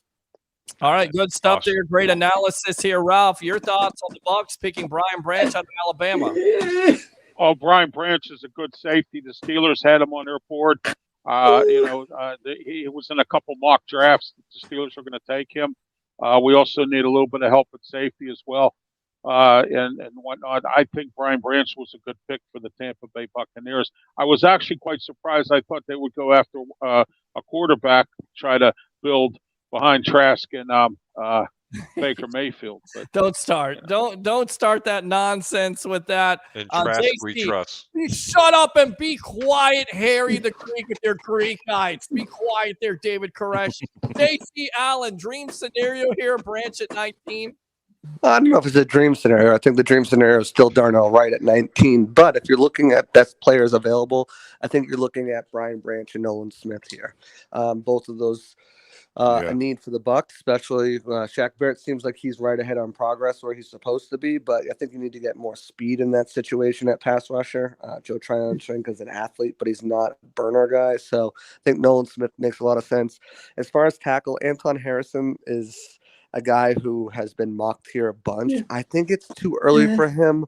I would like to see them trade back a few spots, even if it's just with like the 22 to the Chargers or the Ravens or Minnesota, and grab an extra fourth-round pick there. And if they're going to take Anton Harrison. But if you're looking at best player available at a need, Jason Light said in his pre-draft interview that we did with him is they look at nickel as a starting position. And right now on this Bucs team, they have 2 potential holes on their team, and that's at nickel and tackle. And if they feel like that nickel position is a bigger, especially because I think this team is going to win on defense, not so much as offense. One of these guys is going to be a game manager. I think the situation with going with Brian Branch is a hell of a pick. He comes in, he's a day one starter. I think he's a Pro Bowl caliber player. I think he's in the running potentially for Defensive Player of the Year if he goes to the right system. He can blitz, he can cover, he's good in run support. He's got that flexibility with Antoine Winfield Jr., with Ryan Neal back there to be interchangeable at all 3 positions, and we know Bowles loves to have that. So I think it's an excellent pick if they don't decide not to go tackle or edge rusher in this position, where I think they could go later in the draft. Now, I don't think tackle they could go, but if they feel like they've got 2 solid prospects in G.O.A.T and Filer to compete for that right tackle position and maybe take an interior lineman instead, which is a possibility, then yes, Brian Branch is an excellent selection here. Way to go, Chris Cole. Not a surprise here because Chris Cole has been one of the main fans, one of the main reasons why we do the Sports Web. I got to get some final thoughts from you guys here. You guys aced this. This was great. Any final thoughts? We thought about trading down and getting Anton. Yeah. Okay. Well, I think you made the right pick. I really appreciate you guys tuning into the evolution. Christopher Cole, you are the man, my friend. Thank you very much. Thank you to his nephew there. Appreciate you guys. As always, we'll get you out of here. Love you guys. They're awesome. Real quick, I'm going to introduce you to Mark Mancini, and then we'll get you all out of here because we're going to do turnbuckle talk. Harry, I know you want to hang out and talk WWE, AEW action. Dick the Bruiser. Yeah, exactly. Dusty All right. Rhodes. The madman himself, Mark Mancini. There he is. Well, Mark. Well, let me just state, man, Christopher Cole, what an ace, man. What a great guy. This show's sweeping the country. I just got done throwing Dodger Nation in the Pacific Ocean. Do not come to Pittsburgh. And Harry, let me ask you something, a couple things. Oh, how does it feel? I kind of feel like I'm in the Brady Bunch looking down on you guys now. The Pittsburgh Pirates sitting on top of the National League Central. And also, did you guys have a parade in Chicago now when Aaron Rodgers is out of that damn division now? Well, here you can make me full screen. This is for you two, okay, guys. This is for Leo. That's Leo. All right. No, this is Leo and the other 2. Seriously, you guys had to go there about Aaron Rodgers, bro. You know what? He sold me his stock. I got my team back. That's all I could say. I got my team back. Look, there's nothing like being a Bears and a Bucks fan. There's nothing wrong with it. Nothing wrong with it at all. We both used to losing, and when we win, we're the greatest. It's just as simple as that. Well, this just in breaking news. Detroit has now taken over Aaron Rodgers' stock and will now be owning the Chicago Bears for the next some odd years. Oh, wow. JC has chose violence tonight here in the Greek. JC, big game James looks like Robert Newhouse or Emmitt Smith there, man. Throw a cowboy jersey on. I got to go out to this guy right here. Go ahead, big game James. Promote yourself here on the Sports Web, my friend. Hey, thank you for having me again, guys. The show is Big Game Sports Buzz. You can catch us every Tuesday night, 8:30 p.m. Central Time. You can also catch me dropping Big Games, Pewter Perspective, all on Facebook. I'm on YouTube, and I mean, I'm all mixed up just like this draft right now. Big Game Sports Buzz is on YouTube. You can follow me on Twitter at BG Sports Buzz or at JCan97. Just always trying to kick my sports perspective off to my fans. Well, hey man, you hung out here. You're awesome, brother. Gave us your time. I owe you lunch. I owe JC lunch. Any of you guys that hung out with me for the hours, I owe you lunch. You owe me wings still from the past about 3 years ago. Well, I definitely owe you that. As long as it's not Hungry Howie's, we're good. Shut up yeah, really. Right, I'm going to give you all Hungry Howie's if it keep it up. Hey, I found out Peter didn't pay his bill at Hungry Howie's. Oh, that's not true at all. That's a lie. That's rumors. Peter's a good guy, man. But Peter, Toronto's going to take Tampa out, man. Oh, those are fighting words. All right, big game, James. Thanks a lot for. I love this, man. Hey, thanks for having me, guys. James, if you notice, I'm not the only one that's like the chef of the shit soup here. You know that, right? Yeah, it's a lot of cooks in that kitchen. I can tell. Oh, I can tell that. All right, I can feel it today, bro. All right, good stuff there. Let me get him out of here. JC, go ahead and promote yourself, and then we'll go to Harry. I love JC. No, go to Harry first. Oh, go to Harry first? Yeah, Okay. that could take a little while. Get him off the stage. Get out. Well, he probably wants to stay on and listen to the wrestling talk. That's the thing you don't know about. Listen, I've got some opinions and stuff. Let's go turnbuckle talk, baby. All right, I am so happy. We're going to go turnbuckle talk after the Greek leaves the house. Acknowledge us. Yeah, listen, man, JCA, I really appreciate you coming on tonight with us. It's been awesome. Every time I get a chance to sit here, and get a chance to rub elbows with you, I can always go back and say, I did a draft show with JCA a couple of years ago down in St. Pete in the Edge district. And I'll tell you what, it was one of the better times I ever had. I'm like, I wonder who they're going to take. And JCA is like 2 minutes before the pick. Oh, they're going to take this player. You're out of your tree. With the 18th pick in the NFL draft, it was like 11 consecutive picks. I've never seen anything like it. You're an absolute genius. Anyway, I'm Harry the Greek. You can catch me Monday and Wednesdays right here on the Sports Web. And we're going to start giving picks out again for baseball. Unfortunately, I can hear people in the background kind of laughing. And as I always say, keep your bets low and your returns high. And if I pissed you off, I did my job. Have a great night. All right, good stuff there. Harry the Greek, as always, professional handicap. JCA, have a good one, guys. And you two down there, y'all have a really good day. Peter, much love. We'll talk to you Harry, later. have a good one. There you go, man, right there. Good Harry. stuff by Harry the Greek. Get him out of here, guys. You want to hang out really quick? I tell you what, let me take a commercial break. And when we come back, we will have our turnbuckle talk on the evolution of sports talk television. Keep it locked.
Sports Talk Television. It's time for Turnbuckle Talk. The madman himself, Mr. Mark Mancini, former XPW announcer, Mancini Media. Of course, we got the bodyguard of the Berg, Mr. Ralph Williams, and one of our special guests, and we're going to continue to do this, JC Allen of Pewter Report. He is a big-time wrestling fan. Let's get to it really quick here. Wait, I'm jacked for this, Peter. Real quick, before we get in there, can I just make a comment on the draft real quick? Sure, go for it, Mark. Everybody's tripping over their heels and with the C.J. Stroud kid and Bryce Young. But I'm telling you, I don't understand why they don't go after Richardson or Stetson Bennett, man. Wow. Because when was the last time an Ohio State quarterback has been relevant in the NFL? You probably have to go back to Art the Riverboat Gambler Schleister. Well, that's from the 80s there, and of course he got kicked out of the league, but I think it's going to be Justin Fields eventually. To answer your question, Richardson, there's lots of questions about him, but he's got lots of potential, so we shall see tomorrow night. With that being said, first and foremost, what do we think of the new heavyweight title that was revealed on Monday Night Raw here? JC, I'm going to go out to you, and then we'll go down the line with Mark and, of course, Ralph, but you love that title or what? Big Gold 2.0. You gotta love it. Yeah. I think it's about time. I think Vince screwed up royally, and I think Triple H is now trying to just backtrack some of his screw-ups. And we've been saying this for a while now, that there's just too much talent on this roster to have one championship, especially on a part-time person. And I think Triple H said it great, great for Roman. He did a great contract, and that's great for Roman, but it's not great for the WWE. And what's best for the WWE is having 2 titles. Now, will Roman eventually win that one and have all 3? Who knows? Probably not. But I love the look of it. I love the aesthetic.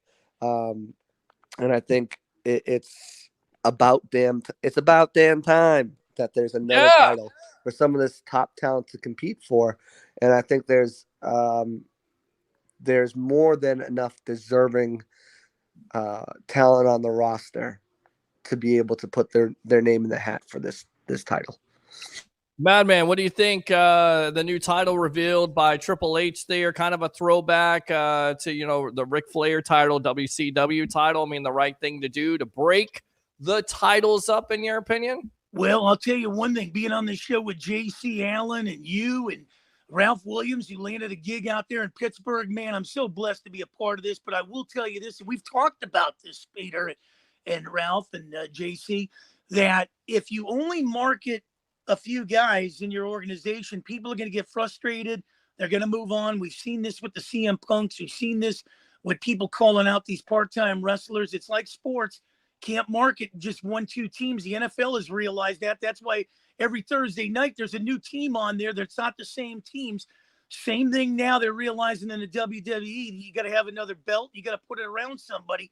Maybe Bobby Lashley wears it. Maybe my favorite out there, Karrion Kross, but Scarlett holds this thing. Of course. It's Scarlett that you care about. It's not Karrion Kross because he doesn't wrestle any matches at this point.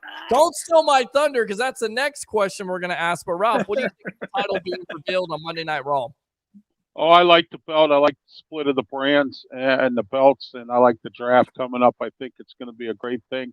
I like what Triple H is doing. As JC said, for the last 6 months or more, he's had to clean up Vince McMahon's big mess. I think it was a mess to put all the belts together like that. It's great. It's good competition. It's great during Survivor Series, SmackDown versus Raw. That's going to look real good, like it did in the past. And I think it's going to be a great thing. I have some breaking news tonight that I just got. Naomi has signed a contract with Impact Wrestling. Wow, there you go. Oh, he stole my thunder. Kind of surprising, because I thought she would go to AEW or go back. So did I. And she went to Impact, which, I don't know. I mean, does anybody watch it anymore? Impact's got to get a TV contract. Well, they don't have one. I don't even know what channel they're on at the end of the day. They're on a streaming service, Access TV. Okay. Well, the next question I guess would ask, and I see you there, Andrew. I know you want to talk about the New York Giants, but we're having our turnbuckle talk. Let's wait patiently here, because I know you're not a wrestling fan, and that's okay. Not everybody is on this show. These guys are. Who do you think is more likely to win the title, JC? Is it Seth Rollins? Is it Bobby Lashley? Is it Karrion Kross? Is it Gunther? Is it Drew McIntyre? Who wins this next title? To me, I think it's Seth Rollins. I think with the brand split they're doing, I think Cody has to be the one to unseat Roman Reigns, right? So I don't think he's even in debate for it. He's got to go through his hard times, or whatever you want to stupidly call it. I think if you're looking at this title, there's a few guys who are definitely deserving, and it really is going to depend on the draft and who goes where. With the brand split coming up, there's numerous factions, and you've got Imperium, you've got obviously the Bloodline, but one of the other ones is Judgment Day, and there's a big question marks around Judgment Day. We know Rhea Ripley's a SmackDown champion. Does the entire Judgment Day go with them? If they do, I think that it makes a lot of sense for Finn Balor to be in that conversation. If this belt is going to SmackDown and Roman's going to Raw, I think Seth Rollins makes a heck of a lot of sense too. He's so over right now, and he really is deserving of a long-time title run. He is the only person who hasn't lost to Roman Reigns recently due to the disqualification. He technically won by Edge. But I think when you look at it, there's so much uncertainty about this man's future coming up. And for WWE to say, listen, we respect the hell out of you and everything you've done. Your title reign was kind of bogus because we were in COVID lockdown and there weren't fans in attendance. You didn't get that pop. You've done everything. You've been more than a good soldier in this company. And I think Drew McIntyre, a lot of buzz about him potentially leaving to AEW when his contract is up. The best way to keep talent is to reward them for their work. And while I think Seth Rollins is the best choice, and I really like Finn Balor as well, I think Drew McIntyre is the play because you need to keep him. You can't lose Drew McIntyre. You can't lose him to AEW especially. So I think Drew McIntyre is the likeliest choice if he does go to that certain, if he goes to the show that's going to get this belt, is the most likely choice to win it. Just to keep him. Otherwise, give me Seth Rollins as well. And I agree with you on that. It's a great point, JC. Madman, former XPW announcer, and then we'll get out to Drew because Drew has a story. He just told me off here. He's actually been on Monday Night Raw, so maybe he is a wrestling fan. We got to get that giant goop ball on. But first, Mark, who do you think wins that title without saying Karrion Kross and Scarlett?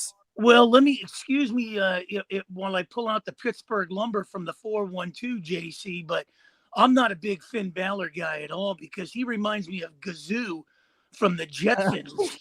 I mean, he's got the weirdest abs I've ever seen. His abs are so weird. You can have the abs all you want, but this Judgment Day, somebody needs to push this crew off a cliff, man. They're just dropping the ratings on Raw. How many times do I have to see Damian Priest come out with the other "Where's My Mommy" in Dominic Mysterio and have them keep beating up on the Mysterio Ray there? I mean, it's got to, the LWO coming over there is great and everything, but I will tell you, you got to, if Seth Rollins doesn't get it, you got to give it to somebody who's paid their dues. Maybe it's a Bobby Lashley. I will tell you, as much as I like Bronson Reed there, they're not going to give it to him because they're going to have to give it to somebody that can hold the belt, 1, and have great mic skills, 2.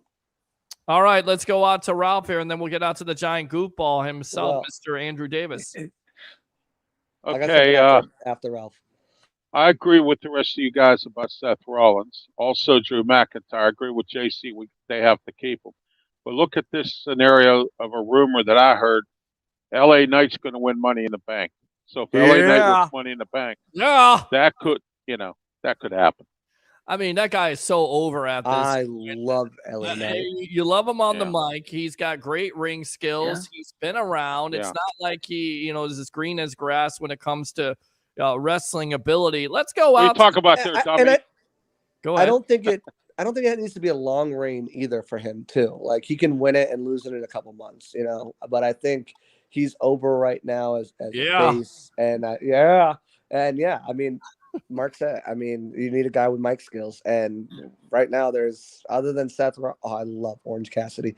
There's not many people that are great. I'm catching up on AEW. Well, I tell you right now, so you watch AEW and update me on that, but I love his impression of Bray Wyatt. Did you ever see him cut a Bray Wyatt and his impression? That was absolutely great. It was genius. You got to Google it. The danger kicks are my favorite, and the hands in the pocket. It's just I got some bad news. Like I said, bad news Barrett, who definitely missed his calling after the injury. Who knows if Speaking of AEW, Roderick Strong is over there now, and Sammy beat Darby to face MJF. For the championship. We knew that was coming. Hey, when are they going to pull? When are they going to pull a other guy too? Kevin Patrick or something. Oh my God! Oh, they got to get rid of him. Man. They got you guys love that. Hey, he might get drafted to NXT and they bring Joseph up. Well, he can make something bad sound so darn Big good. Joseph. They got to do something. All right, let's go out to the giant goop ball here, who told me a story off air. Welcome to the Sports Web. What was that story, giant goop ball? Yeah, I was actually, as much as I'm not a wrestling fan whatsoever, I was actually on an episode of Monday Night Raw. A friend of mine was like, "Hey, let's go to New York. I want to go to a signing." I'm like, "Who's signing?" He goes, "This person. She's a wrestler. You probably don't know her." Because he knows I wasn't watching wrestling at the time. Turns out it's Ashley Mazzaro back in 2007. Oh yeah. First off, I gotta say, one of the nicest celebrities in a lineup to people. Like every single person she took the time to talk to, She took pictures, did whatever they wanted to sign, all that kind of stuff. But yeah, at the time, I had a ton of piercings. Like literally every facial piercing known to man I had. Oh, she loved you. Oh yeah, she was into that rocker thing, and she was actually in a music video. And I'm trying to think of. She was in a few videos. Plus, she was a DJ after she retired from wrestling too. She kind of thought he looked like Jeremy Shockey. Well, I tell you right now, sadly, she passed away, and it was drugs overdose, suicide. She was definitely. I don't know too much on her, but I know she was definitely, because she had looked like she had some rough life. I'll put it that way. But. Yeah, so I'm there getting my copy of the Playboy sign that she was in, and all of a sudden somebody comes up to me and says, "Hey, would you care to talk to us in front of the camera for a minute?" And I'm like, "Okay, what's this for though?" like, oh, we're interviewing people, and it's going to be on SmackDown. Now, my friend that's with me is a huge wrestling fan. He is so ticked off, it's not even funny. He's like, they're going to ask this schmuck about this. He doesn't know anybody who's going to be on this. He doesn't know who's going to be on anything at all. He's going to probably say it's Ultimate Warrior versus Andre the Giant over here. Like, he knows nothing. So, yeah, sure enough, they put me on. And it's funny, they put me on Monday Night Raw instead of SmackDown. And I had no clue what was going on. I had to watch it on YouTube. Luckily, YouTube was still out back then, so I can watch the replay afterwards. But, yeah. There I was. If you can ever find that video, I actually looked for it a couple of years ago and couldn't find it, but they took it down since. But yeah, it's just brief, like 15, 20 seconds of me. But yeah, it ticked my friend off to no end. It was fun. What did you say? What did you exactly say in that 15 to 20 seconds? I believe I said that Playboy was a slice of Americana, and that listen, that's as American as it gets there. It is. And on top of that, I think I called her smoking hot as well, which, I mean... Well, she was. Yeah. She was absolutely smoking hot. And, of course... Very tiny, by the way. Yeah, Diva Contest. And she was the one who gave her number out there for fans to actually text her, and it blew up. And she... wrestling-wise, I think she could have did a little bit more. But it's sad because she passed away at a young age. But 39.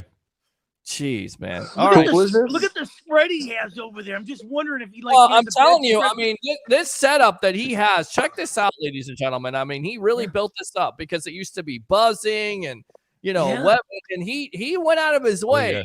He look at this. I mean, plus, I got the Manscaped back here too now. I see that. Well, you've got JC on here, who is a Patriot fan, and it says we save balls. So there you go, man. No, it says your balls will thank you. Oh, your balls. Well, I see the picture there. It says we say balls. That says we say balls. Yes. Okay, there you go. Wow. Listen, we just finished shooting. I gotta have this. I had to have the sponsor front and center. So he's been hanging around the Miz too long. Oh, yeah. All right, guys. You got that right, Mark. Drew, you wanna hang out in the lobby here and let me finish up turnbuckle talk, and we'll talk some Giants football. All right, let's go. All right, there you go, Goofball, right there. We'll go back to him in just a little bit. JC, I know you got to get out of here in a little bit, but you want to hang out. You're more. I love JC too, man. I love JC too. Throwing it down. He's always throwing it down here, and that's the reason why he's a part of Pewter Report. Definitely go like and follow him at JC Allen NFL. Now, speaking of trouble, Vince McMahon, once again, is being sued by a black female writer for objecting to offensively racist and stereotypical jargon used in the scripts of black wrestlers, including Bianca Belair, Apollo Crews, according to a new lawsuit. All I have to say is, are we really surprised by that? The writer's name is Brittany Abrahams. Multiple complaints were ignored, and she was pretextually terminated for taking home a WrestleMania branded chair, according to the complaint filed in the U.S. District Court of Eastern District of New York on Monday. She also says she began writing for WWE SmackDown, WWE Monday Night Raw in 2020. And according to the complaint, she complained of racial gender stereotypes and scripts, including ones instructing Belair to say, and don't make me take off my earrings and beat your ass, and Cruz to speak with a stereotypical and exaggerated Nigerian accent, but was rebuffed, she said. What do we make of this? Are we really surprised by it? Because I remember Vince, and he's there with John Cena and he goes, "What's up, N-word?" And it's just it's so cringe. And then Booker T with his wife at the time, Queen Charmel, goes, "Tell me he didn't just say that." And I feel like there's always something there with Vince McMahon in the WWE. Like, I always go back to this. I love Triple H. I think he's one of the greatest wrestlers of all time. But at that point, you have Booker T against him, and he cuts, a promo that is a little bit questionable. And I felt like the decision-making at the time, they should have put Booker T over on Triple H instead. Triple H won the match at WrestleMania. So what do we think of this, JC, first, this complaint? I mean, there could be something to it, right? But this isn't the only one. There's another lawsuit that's out there today as well. Shareholder rights law firm Julian Holman LLP, they're investigating the WWE and the Endeavor Group merger. They're saying that the WWE sale was done illegally. So, boom, Vince McMahon slapped with 2 lawsuits within a day and a half. So, do I believe it? 1,000%. Vince used the N-word on TV before. You just look at, especially in the Attitude Era and coming into the Ruthless Aggression Era, some of the stuff he's done, some of the storylines, some of the skits that he's had on. To think that some of these things were proposed is definitely believable. Now, does this lawsuit have any ground to stand on? I don't think so. It's just another thing that's going to tarnish, Vince's name out there. To me, the second lawsuit of the WWE sale to Endeavor being done illegally holds way more ground. Let's face it, Endeavor Group knew what they're getting into with Vince McMahon. Dude was coming off a lawsuit. They know what. I don't think this scares them to be like, oh, well, I don't know if we want to make this deal, or I don't know if we want to keep you in a position in charge or anything like that. The word behind the scenes is Vince is still running some things, but mostly Triple H is taking over. There was, and a lot of the things that Vince has done so far since he's been quote unquote back has really just been done to diminish the women's division. There was reportedly an interaction with Piper Niven and Trish. And a few other superstars that were supposed to happen on Monday Night Raw that got cut. Match as well, Candice LeRae. There's been some things there that have been happening behind the scenes that Vince has made, but for the most part, we're seeing Triple H take over in creative, and we're seeing that throughout the last couple, months, really. So it's going to be interesting to see if anything comes from this first lawsuit. The second lawsuit, I think, is really what needs to be the focus on watching. Well, yeah, absolutely. Does that be out either way? I don't know. Yeah, I mean, I agree with you on that. And there was talk of this week, a lot of rewrites because of Vince once again, putting his hand in creative. And a lot of fans don't want that because he's behind the times and doing these cringy type of stuff that you maybe can get away with in the 90s and possibly the early 2000s. You can't do that now.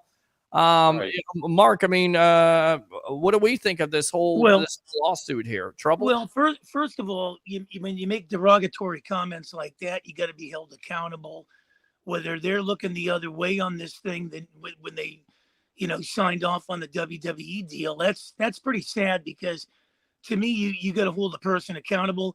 I'm not a big fan of Vince. Sometimes he reminds me of acting like Val Venus in The Godfather there.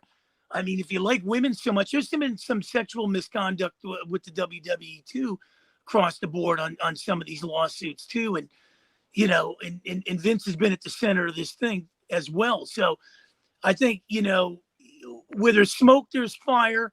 And I think with Vince, somewhere along the line, you're going to have to cut your ties, whether he brings in ratings or not. Is it really worth that? We talked about talent over character. I don't care how much talent somebody has. Eventually character will overcome the talent because you get talent just over character. You're going to get me, myself, and I. And that's what we're looking at Vince McMahon, guys. Yeah, that's absolutely what we're looking at with Vince McMahon. And he was able to escape those allegations where he's paying off women $21.4 million. So, I mean, he's still doing that. He's still doing the sexual misconduct. Do you think Rhea Ripley wanted to change her outfit, her ring gear into, tiny ass shorts and a strap when she was wearing pants for the last some odd years? Exactly. 1,000% that was something that came down. Oh, we're changing your ring gear. This is what you're wearing now. 1,000%. That's Vince. Ralph, what do we think of this? Well, JC and Mark make some good points here, but I want to say everyone forgets about the the lawsuit with Sable. You know, Sable filed a lawsuit against him many years ago for some sexual misconduct. But here's what I have to say, and I've said this many times: stockholders call the shots. Now, when WWE was a public company, you had the stockholders when he came back did not want him involved in creative. And by him selling the company now, you know, he now has, I guess, a little bit of power. But when he first came back, the stockholders didn't want him involved at all in nothing. They wanted him to stay in the office in Stamford, Connecticut, or wherever it is now. You know, I hear they have a new building. I don't know where if it's still in Stamford, but they told him to stay in the office. And now that he sold the company and it's with UFC, God knows what they're letting him whatever he's going to be able to do. And that's the main reason he sold the company, because he got tired of it being under public, you know, under stockholders that he had to answer to all the time. And that's exactly what happened. And you know, he ought to be ashamed of himself, because some of the stuff he tries to pull, it's just amazing. And he needs to go away is what he really needs to do. And Stephanie McMahon was once in charge of the women's division. I wish Triple H would put her back in charge. They had an all-women's pay-per-view. No one has ever done that. Years ago, it was a strong when she was running it. Yep. Now it's almost nothing. All right, now here's something interesting. WWE was in Chicago the other night. Guess who else was there? Mr. Chicago man himself. Yeah. CM Punk. Behind the scenes talking to Triple H. Wait, is that what CM stands for? Well, yeah, I believe it does. It's Chicago man, Phil Brooks, of course. Chicago man. Yeah, that's what. Exactly. I didn't know that. Learn something new. See, there you go. I'm teaching everybody here on Turnbuckle Talk. I'm your host, Peter Blake, along with the man. It could be Creep Moron. It could be that too. Shut up and be quiet. Shut up. The madman himself, Mark Mancini, the bodyguard of the Burke, Mr. Ralph Williams, and of course, JC Allen on with us as a special guest on Turnbuckle Talk from Pewter Report. He visited Triple H. He talked to Triple H, but then was asked to leave. A lot of people assumed he was just there to, maybe squash the beef with Miz. Right. Reported. Some people also thought he was there to maybe get in the good graces, although the report is that he's headed back to AEW with Tony Khan, which I told you on this show he was going to. And then, of course, he was asked to leave by who? You guessed it, Vince McMahon. McMahon. JC, your thoughts? Yeah, I mean, look, you can't have the competitor backstage, and I guess it was reported that he was only in he wasn't in Gorilla, he was in a common area, probably the garage area, just kind of hanging out. He's from Chicago, lives in Chicago. The reports were that he was in Florida talking to in Orlando, and he was on a plane ride back.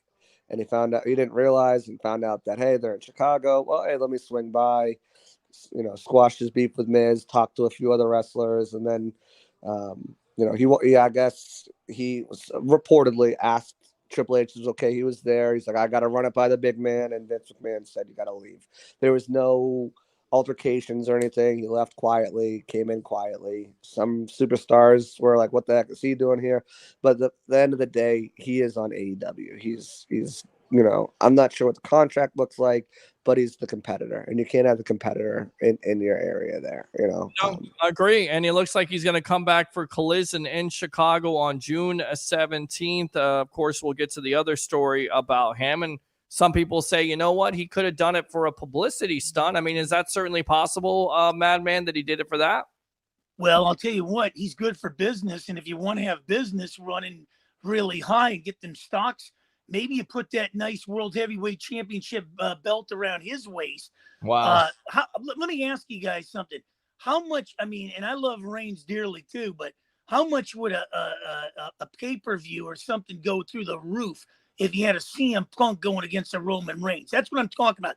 Good for business. Huge. It's a dream match. It honestly is a dream match at the end of the day, and I feel like a lot of people would watch it because there is genuine heat between CM Punk and Triple H. Even though they talked the other day, there's heat between them, and there's also heat between some of those wrestlers there, namely a Seth Rollins. So to answer your question, I think the match that would sell is not Roman Reigns, because I think eventually Reigns is going to go off to Hollywood and drop the belt to Cody. I think the match to build on, if Seth truly is going to get that new title, is Seth versus CM Punk. Because Seth, just a year ago, was talking all kinds of nonsense about CM Punk. And a lot of people thought, that was kayfabe, but maybe that was real. Any way it goes, Ralph, it's best for business.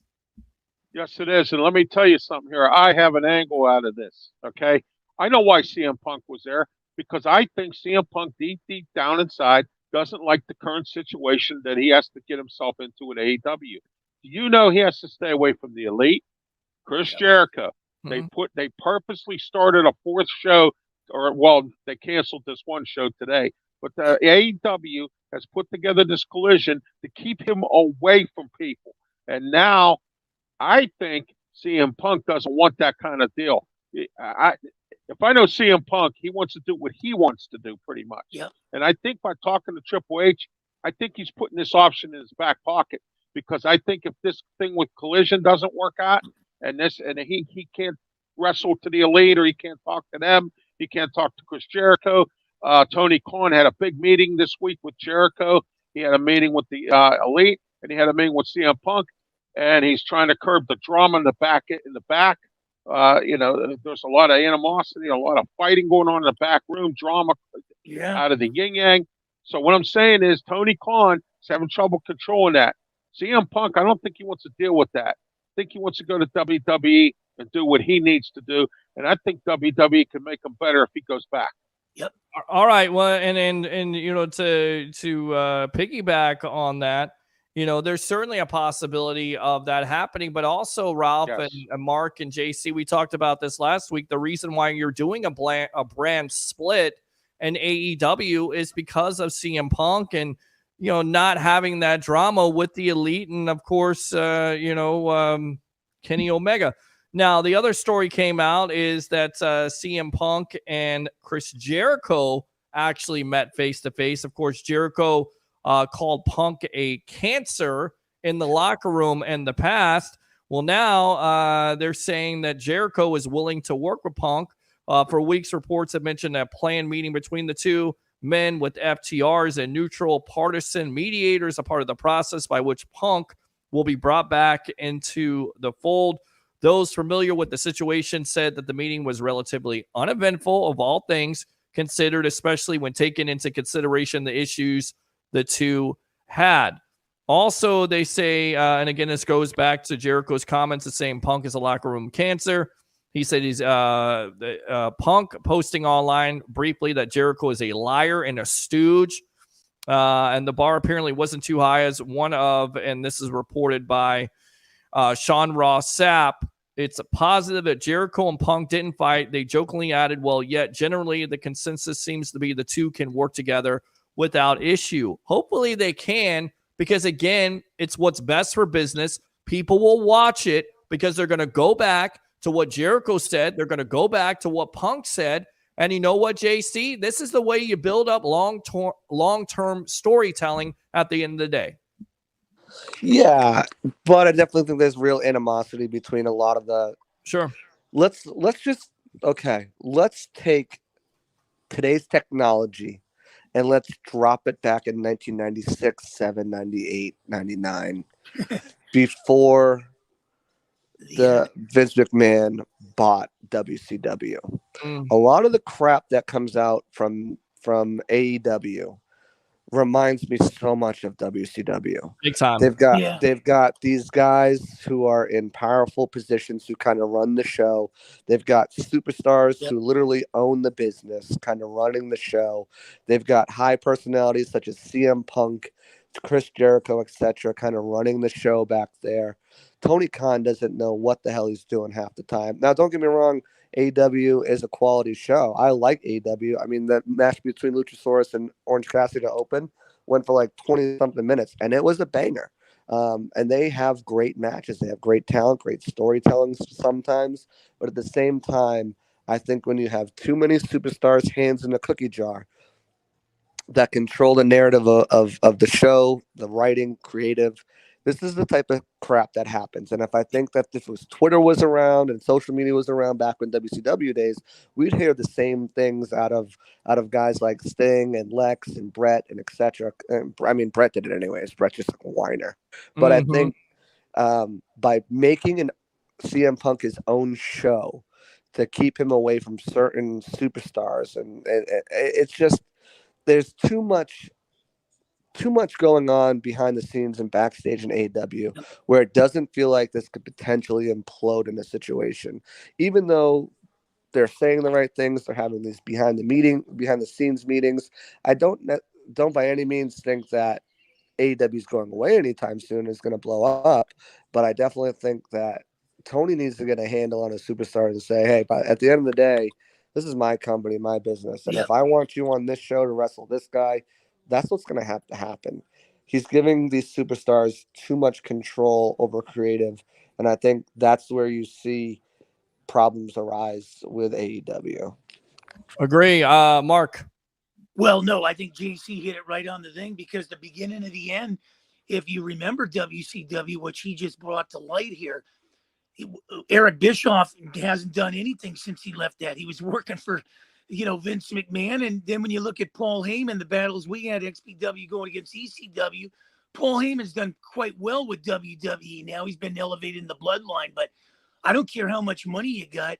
AEW's never going to overtake the WWE. And JC hit it right there. You can't have these guys run. You can't have the inmates running the asylum. If you're paying them handsomely, they got to be in a place where, everybody knows their role and respect that role. Once you start having guys run creative and everything, we saw the downfall of WCW. He hit it. JC hit it. Yeah, no, you're exactly right. Ralph, your thoughts? Yeah, likewise with Mark. I agree with JC on this too. Let's take a look at this here. AEW has a show where they go behind the scenes of what goes on in AEW. I just saw Tony Khan sitting with a headset on, has no idea, like JC said, how to run a wrestling company. No idea. All he is a billionaire that's a wrestling fan. Yeah. Okay. All right. He knows nothing about business. All right, like Vince McMahon does. Now I'll give Vince McMahon that credit. The man's been around a long time. He has wrestling in his blood.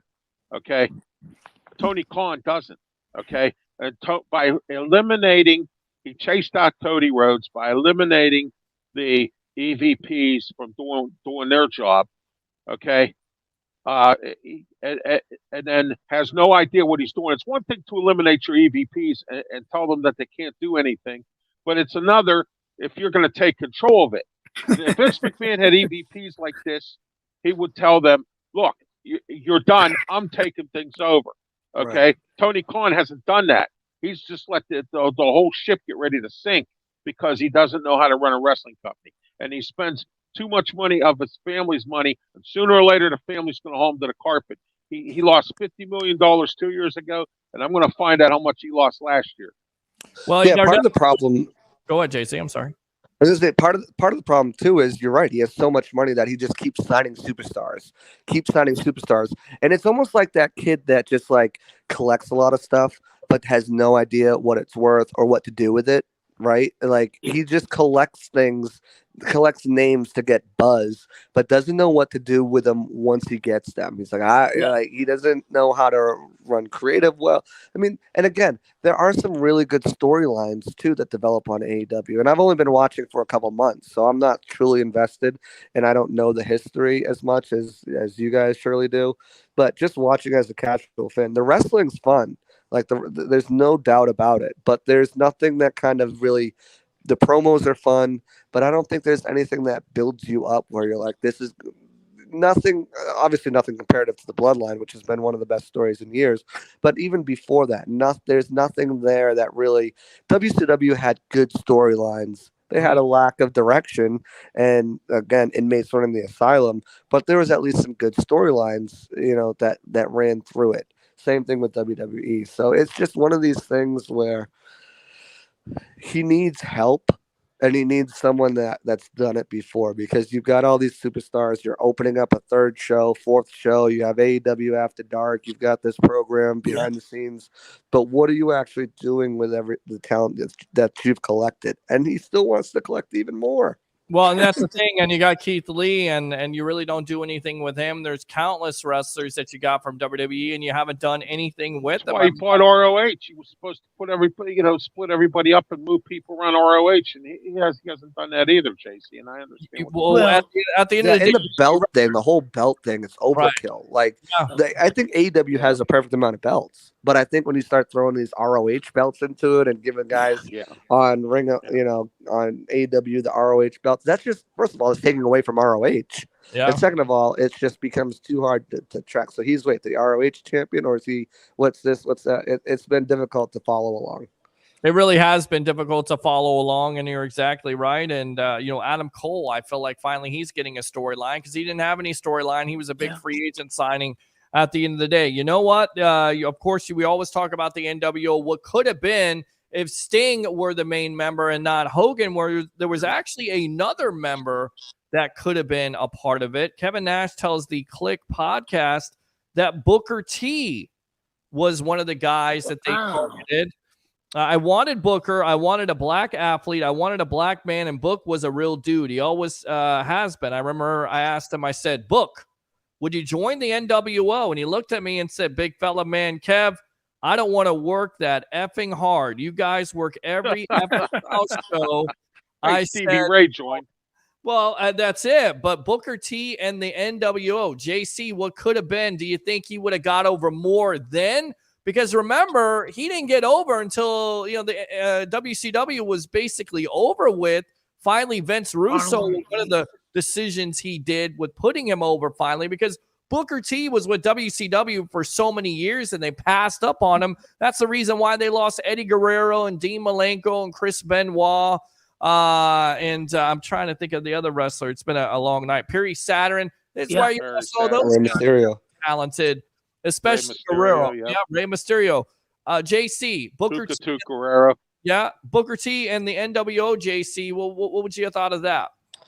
Yeah, I think it depends on the direction they took the NWO after that, because I think NWO just turned into a joke. I mean, they had 30 guys coming out with them, and superstars, movie stars, athletes, etc. And then they broke off into the two factions, and then the LWO came, and so it depends on where they took the storyline. I think NWO got way too watered down. If they would have kept it 3, maybe 5 members max, then I think we're talking about something. But to have the NWO was genius. Hold on, Curtis. It was brilliant, and I really think that having Hogan in it made it so brilliant, because Hogan was never a heel, and to make him do that heel turn was part of the brilliance of that was NWO.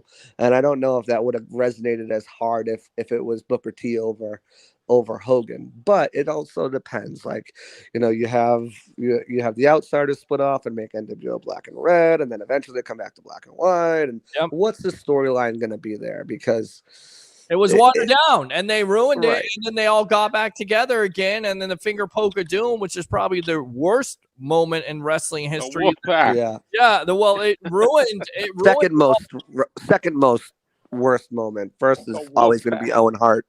Owen Hart is always going to be the first. Well, yes. Well, hold on a minute here. We got Curtis calling the Turnbuckle Talk here line. Curtis, welcome to the Evolution. With yours truly, along with Mark Mancini, the Madman himself, of course, Ralph Williams, the bodyguard of the Berg, and J.C. Allen, our special guest tonight from Pewter Report. What do you have to say, my friend? Welcome back. First of all, I have been working my ass off, and I appreciate you guys. I'll be tuning in. I just don't have time to call, but I still appreciate and love all you guys, man. Love you too, man. Hey. But listen, I was listening. I just got home from work, and I tuned in when y'all were talking about Booker T. Yeah. Let me tell you about the newfound respect I have for that gentleman. Okay. And I watched his A&E special. Did they not do the best job when it comes to biographies? I mean, A&E and WWE is just a perfect marriage. It really is. Listen, I watched a lot of them. That the one with Macho Man. And then the one with Booker T, I'm like, man, these guys were has a hell of a story to tell. Yep. And that dude came from absolutely nothing. Nothing. And he would have been a great member if he would. I was listening to y'all talk about him in the NWO. He would have been a great leader of like the red and black. Bro, you had Vincent in the NWO. I mean, he was coming out and doing I don't know what. He wasn't doing anything. You had Vince. You could have Booker T, and Booker T didn't want it. He didn't want to work that hard. Yeah. And even like and going back to that AEW, I've watched a couple of it, and then I sit there and I watch it, and I'm like, man, I know these wrestlers, and you love a lot of these guys, but I'm like, what is it leading up to? Like, what am I going? What's next? Right. And the Tony Khan, isn't he the guy that owns the Jaguars too? His father does, Shad Khan, who is portraying a James Bond villain also with that mustache. Can I add a little gasoline on this fire or barbecue? Go ahead, Mark. Go ahead, Madman. Everybody loves the NWO, and I know we all trip over these things. It's kind of like getting our coffee from the Starbucks, but the local Joe still has some good coffee too. Anybody that wants to bring up these factions and wants to compare them, I'll tell you right now, I'll lay the Shield down with the NWO, because you show me a faction that took over WWE like the Shield did for a long time. I'll match them up with the NWO. We can throw the gauntlet down here tonight. Well, I'm going to tell you right now, and I'll go back to you, Curtis. I thought the greatest start to a faction, and you gentlemen will remember this along with Curtis, the Nexus. Do we remember the Nexus? Yeah. What they did to the ring, and then Bryan Danielson at the time, of course, Daniel Bryan gets fired because he decides to take a tie and choke Justin Roberts. I'm like, that was great storytelling. Like, that was amazing. Like, I believe that they tore the ring apart. They tore everything apart. That was amazing. If you ain't with us, you're against us. Well, I'm going to tell you right now. And then they ruined it, of course, putting Cena and, of course, Daniel Bryan against them. It's just stupid, which they always do. But how can you not match the Shield up with the NWO, JC, Ralph, and everybody? Curtis, factions. The Shield versus. I love it. I love you guys. I love the Shield. I love the Nexus. The Nexus was a great storyteller. Right. It really was, before the whole John Cena thing. Right. Him versus Wade Barrett. I loved it. You had to tune in to watch it. Correct. But they dropped the ball. I can't comment because I wasn't around for the Shield and Nexus days. But what I can kind of put NWO up against, and I still think NWO takes over is over this one, but the Corporation to me is I think draws direct parallels. You have a faction that's with head of creative and the ownership, whatever. So I think those two draw parallels. Obviously didn't have the names as NWO, but had the same type of pull and the backing behind them that NWO had with Bischoff. JC, guys, it always goes back to DX versus NWO, and they got a chance to do it at WrestleMania. 20 years too late. Go ahead, Curtis. I'm gonna give you one. Okay. I was when I used to watch, because I was one of those guys that used to flip back and forth between WCW, WWE. Okay.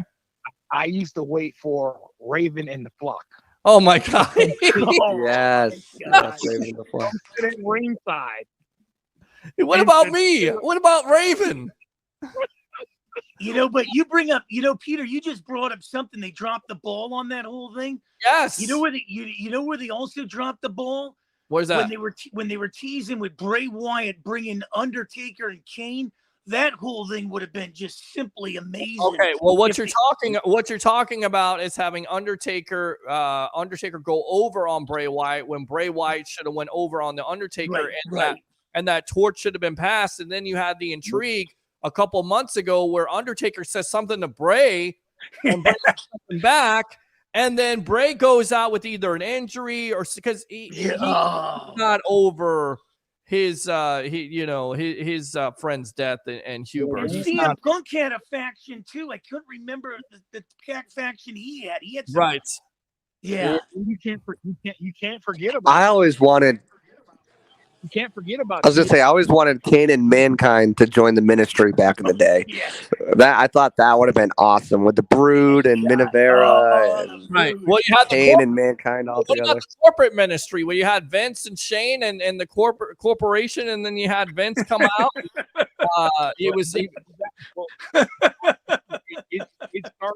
It started with DX versus the Nation of Domination. Correct. Nation of Right. Domination. Yeah, wow. Nation of Domination was great. Nation of Domination included who, guys?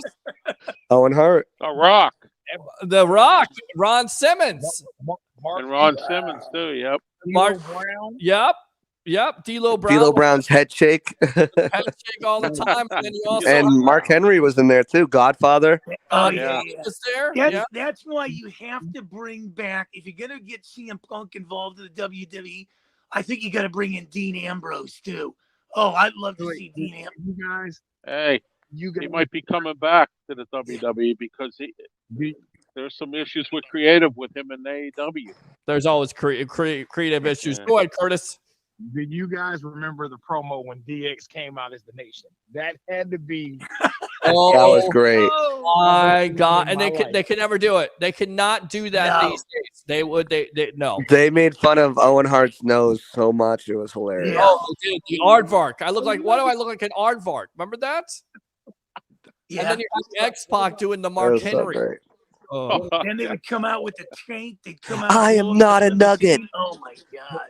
I am not a nugget. I am not a nugget. How about the stomp when they dressed up like Vince McMahon and Triple H come out stomping out like Vince McMahon? Oh yeah. Yes, DX with the later version of DX with Shawn Michaels and Triple H. Yes, go ahead, Curtis. Finish up here. Oh, I love the Road Dogg doing the head shake of D'Lo Brown. Road Dogg, D'Lo Brown. Yeah. Oh my God, man! Just tears are streaming down my. Well, face. remember when Xbox says, "I could smell what you're cooking." It's something along those lines. I mean, that's classic stuff. Those are classic storylines and classic on the mic. They'll never have that stuff again, ever. Nothing. No. Nothing. You come out the bathroom, you'll smell what the crock was just cooking. Crack was cooking. Yes, exactly. Great stuff, Curtis. I'll say Jeff Jarrett for his age still looks pretty good out there. Oh, he does. Oh my God, He does. Doesn't he? He does, man. Does He Jeff does. Jeff Jarrett was in the Hall of Fame, but is Jeff Jarrett a guy that has been pushed down our throat way too much because he was in Impact, he was the top guy. No, I mean, you got to. He created Impact. He did. Listen, if Well, you said about Jeff Jarrett, you might disagree with me, but I got tired of Chris Jarrett. well, I think will the tell same you, thing. I think Jeff Jarrett to me, because there was only one honky tonk man, and I think everybody else that came after that, including our guy from Pittsburgh, Elias, just hasn't made the cut, and that's where I think Jeff Jarrett fell off my radar. He copied the honky tonk man too much, I think. Well, to me, he's trying to copy also Ric Flair there with being in the Ric Flair was another one. Yeah, for a while. All right, Curtis, go ahead. I want to ask all of y'all a question. Sure. What are y'all? Tony Khan always looks like he's on coke. Sorry, go ahead, Curtis. What do you seriously think about this Austin Theory kid? I like him. I like him a lot. And I think, look, at this point, if you put him over John Cena, which, by the way, I feel like they're saying John Cena is the greatest of all time for a reason, which, by the way, is a smack in the mouth to Hogan, to Flair, to even Sting. Some of the greatest wrestlers of all time to say I think it's kind of like the LeBron James, Michael Jordan argument, right? They're trying to put that up there. Well, you have to remember, though, Cena carried that company for years. Well, that's true. When Brock left and Batista left, Well, yes. You got to remember, Brock Lesnar, Undertaker, they were on again, off again. Well, Triple H was there now, and he definitely deserved. And I can't believe he would sign off on being the greatest of all time with talking. But Hogan, Flair, come on, man, they revolutionized business. Here's the problem with the whole Triple H thing, and I love Triple H as a wrestler, as a performer, but you always knew he could pretty much do whatever he want because he was in the fucking family. Excuse my French. He was in the family. Right. He was in the family. He was, and he got in a family, and the whole storyline with him and Stephanie was weird in itself. That couldn't pass these days. And then eventually, because they were around each other, there really was real romance. And then, of course, the rest is history. I do have one more thing to say. Yes. Tesla's the guy who I think could have got a proper push. Well, yeah, he could have, but, you know, he didn't get it. I'm gonna continue listening to you guys, and I might even call back. I always love Chris Jericho versus Stephanie McMahon. That's good stuff. That is good stuff. Well, Yes. yeah, but you know, and I love Jericho too. But you know what? What about Rick Rude? I'd probably take Rick Rude over Jericho. I loved Rick Rude. See, and I think Jericho is going to go down, guys. And I've said this before, Curtis. We have not appreciated this man enough as a wrestler. And I think now, as we get older and we start to see some of the accomplishments and some of the things that he did on the mic, it's amazing. And I get it. You had The Rock, you have Stone Cold and Triple H, but Jericho is right up there. And consider all those years where he was in WCW and he was not getting over because of a Hogan and a Nash and a Hall with all the guaranteed contracts and all the politics that were there. Consider all those years he could have been in WWE. I mean, we may be having a different conversation at the end of the day I about think Jericho's top 20 all time. I think as a Jericho wrestler on the mic. I think he's top 10, top 5, honestly. No, I don't got him that high. I don't know if he's in my top 5, but I will tell you a guy that top 10. I will tell you in my top 20 would be AJ Styles. I like AJ Styles. There's another wrestler right there that we're talking about, right? Jericho stayed so long in WCW. AJ was all about TNA and Impact. What could have if he went to WWE? Great stuff. Curtis, thanks a lot for the call as always. I mean, I know you wanted to say something about it. Jericho, where is he ranked for you? Is it top 10, top 15? Where is it at for you? You gotta say as an all-around performer, I kind of agree with you, Pete. As far as in the ring and rocking the mic and everything, and his longevity, he could possibly be top 10. I think it's top 10. I think a lot of people just we have underappreciated that man. And he's got world titles. He's got intercontinental titles. He's got gimmick. He's reinvented himself. It's not the same gimmick. I mean, Hogan for so many years was Hulk Hogan. What you're gonna do? And then he was Hollywood Hogan. Chris Jericho reinvents himself every time. Like, some of the characters are amazing in itself. Here's my question though. Sure. If you put Jericho in the top 10, do you put him over Edge? Wow, I don't know about. I mean, Edge. I would put him over Edge. There you go. I would too, because he's still wrestling and he stayed. Edge had to leave because of an injury, and then he had to come back. But you know why he came back? He retired in his prime. Yeah. Oh yeah, he did. I know. And he had to retire though. It's not like he had to retired retire because of his neck. And then on top of it, I think Edge gets consideration because he was in one of the greatest tag teams of all time, and Edge and Christian, and wrestled some of the greatest matches at WrestleMania. Who could forget tables, ladders, and chairs? Yeah. Yep. I was the biggest Jeff Hardy fan, and I still love Jeff Hardy. Sure. But he's got problems. Ruined talent. What could have been? For me, as far as jaw-dropping acts, Jeff Hardy was the guy. Watch Jeff Hardy versus The Undertaker, and I believe it's on Monday Night Raw, and he's proving himself, and Undertaker picks him up, pats him on the head, goes, hey, kid. I don't even got Hardy in my top 20. That's sad because he's got the ability at the end of the day. His inner demons killed him. All right, killed his career, not killed him. Thank God for that. Curtis, thanks a lot for the call. As always, man, we'll give you the Macho Man. Oh, yeah. I got one more question for you. Yes. What are we doing for the draft tomorrow? We'll see, man. We're still trying to work on that. We did our fan draft tonight. I wish you could have been a part of it next year. Tampa Bay's drafted a long snapper. We shut up and be quiet. We'll see what they do, but we had Christopher Cole tonight. He selected Brian Branch from Alabama.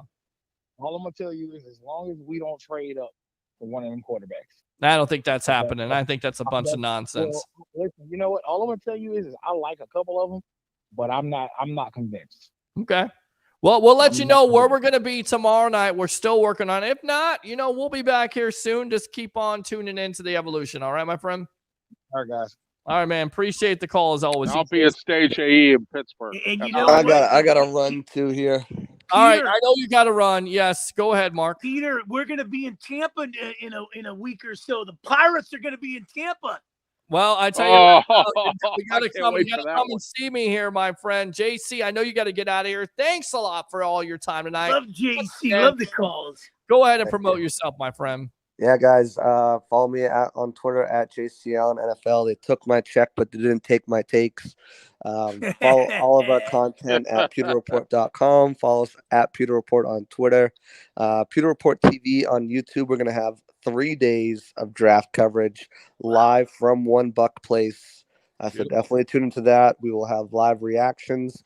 We'll have live reactions to the draft prospects that they take after we get interviews from them, as well as interviews from Jason Light, Coach Bowles, and probably Spytech. He spoke last year, so I'm sure he'll probably speak again this year. So had a blast doing this, had a blast coming on here, definitely talking a little bit of this turnbuckle talk, and definitely doing the draft. I know I said I'd only be able to pop in on and off, and here I am 3.5 hours later. So always a pleasure, I tell you, man. it was a pleasure. And I tell you what, your evolution, your growth here on the Sports Web, with just starting out as a fan calling in to working for Bucks Report to doing draft shows and now a Pewter Report. It's amazing. I'm proud of you, my friend.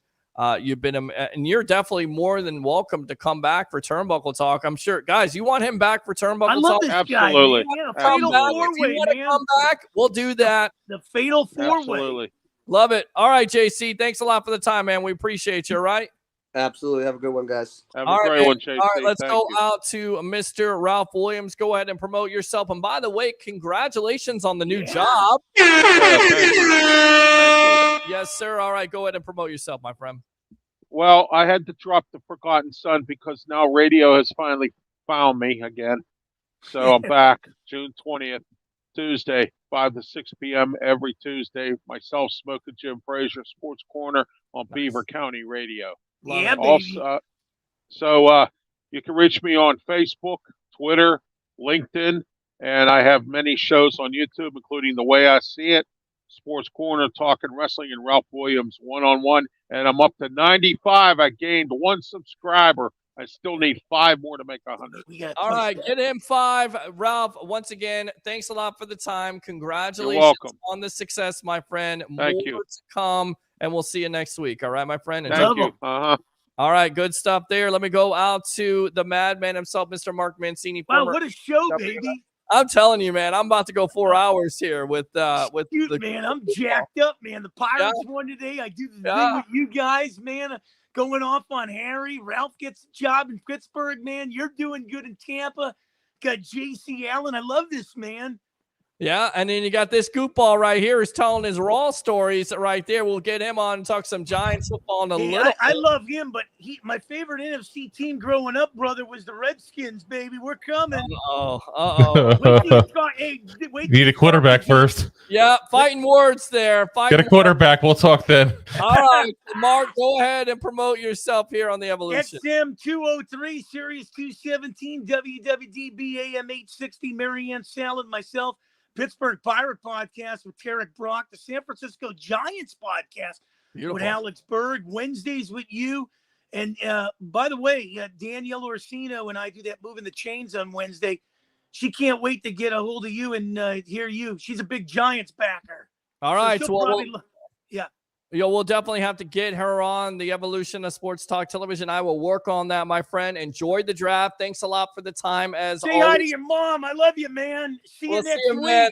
Mark Mancini right there, Mancini Media. Let's go out to this guy, and then we will wrap it up for the night because I'm quite tired. You got to be exhausted, man. Whoosh. I'm almost to 4 hours here. We're gonna have to probably do I got a little Porky Pig going on there. He's been on so long. I'm just gonna go through a couple questions here, and I'm gonna get you out of here. I hate for you to wait, but definitely let's talk some Giants football. Where do you think the Giants are going? Where are they going? Is it 25 or 26? I think so. Yeah, they're at 25. It's 25. Technically 26 if you want to count the pick that was forfeited there.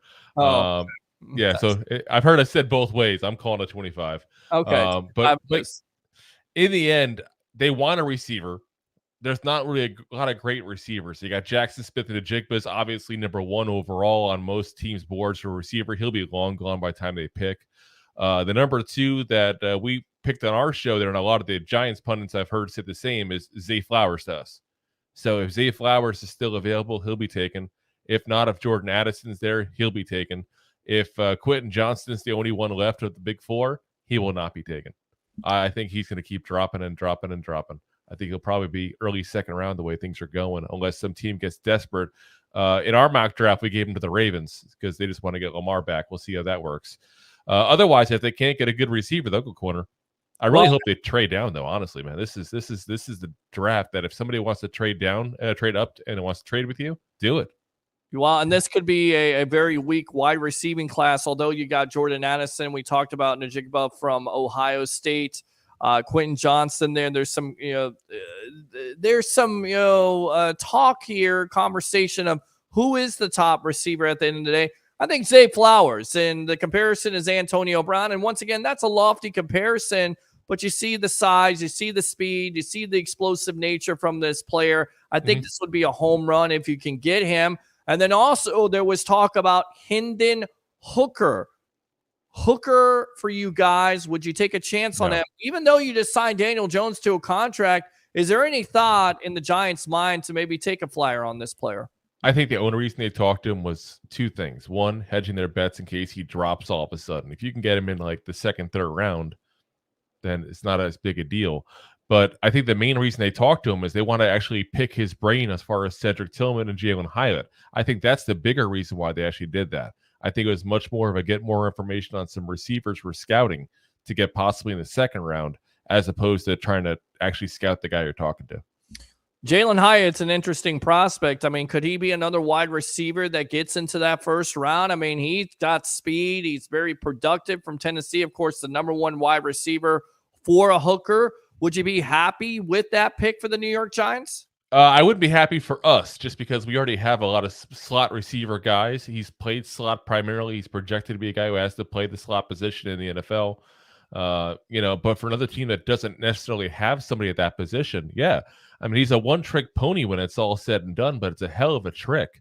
He's just fast. I mean, it's just you can't teach speed. You got it or you don't, and this guy has it. That's it. And we're on with the giant goofball himself, Mr. Andrew Davis, here on the Sports Web. I'm your host, Peter Blake, going nearly 4 hours here, 3.5 hours strong. We do that here during draft time, and then I'll probably take a break afterwards, go to sleep or something along those lines. What do you make of this Saquon Barkley situation? And could this change where the Giants draft? Could they take a running back here because they're not necessarily sure about Saquon Barkley? Could they trade Barkley? Because it certainly looks like he's not willing to sign this contract tender. Yeah, he'll sign. I'm not even worried about it, to be very frank with you. It's all showboating in the end. The only way he has of trying to get any leverage to get more money is to not show up to voluntary stuff, is to not sign the franchise deal. He's not going to have to until he absolutely has to. I'm okay with the Giants getting a running back later on, like the third, fourth, fifth round or something like that, to go ahead and be like a backup to him. We need a backup anyway. You should be drafting a running back in that position every couple of years as it is. That's just smart football. But otherwise, I'm not worried about it, really. He was offered a ton of money. He's offered like $13.5 million a year in the trade deadline. At the bye week there, I should say, during the season, and he turned it down. He should have taken it when he had the chance. Obviously, I don't know guaranteed money and that kind of stuff. There's been talks that was low, and that's why he turned it down. But there's also been talks that he wants to make money that's more similar to what Christian McCaffrey's making. You don't pay running backs. That's not what you do. That's not smart football. And Joe Shane, the GM, is not going to do it. So he had the chance to take the money, should have, didn't. He's going to be tagged this year, and they may tag him even next year and then just let him go at that point. So it's smart football. It may not be nice to him as a player, who's by all accounts a very good teammate, a very good guy off the field, but it's smart from a business standpoint to do it. From a business standpoint, how do you feel about Bijan Robinson? I mean, generational talent. We've talked about him. He could go top 10. A lot of talk about the Atlanta Falcons. A lot of talk about the Eagles, possibly the Bucs at 19. I mean, how do you feel? Because Saquon Barkley was the second overall pick, and the comparison is there for Robinson and Barkley. But how do you feel overall about teams drafting a running back in the first round? You okay with it? Or do you go back to what we talked about last year with Isaiah Pacheco being a 7th-round pick and still being productive? A Kareem Hunt, who was a 3rd-round pick, and Alvin Kamara, who was a 3rd-round pick. you can get those running backs in the later rounds, right? But not just talents. It also depends on who you have, though, available. Like in our mock draft, we went ahead and got Jahmyr Gibbs from Alabama down to the in a trade with the Giants, and the Chiefs moved up to pick him. It makes sense for a team like that because you're stacked. You're in a position to win. You think this is the final piece to kind of keep you at that upper echelon of teams. But a team like the Falcons, sheesh, if they draft Bijan Robinson, Tyler Allgeier killed it last. Exactly. It's not a need. It's not a need. I don't know where this. Honestly, I wonder if this talk is coming from a place that they're trying to get the buzz going, just to beef up a trade. Well, that's what you would think, because there's talk of Philadelphia trying.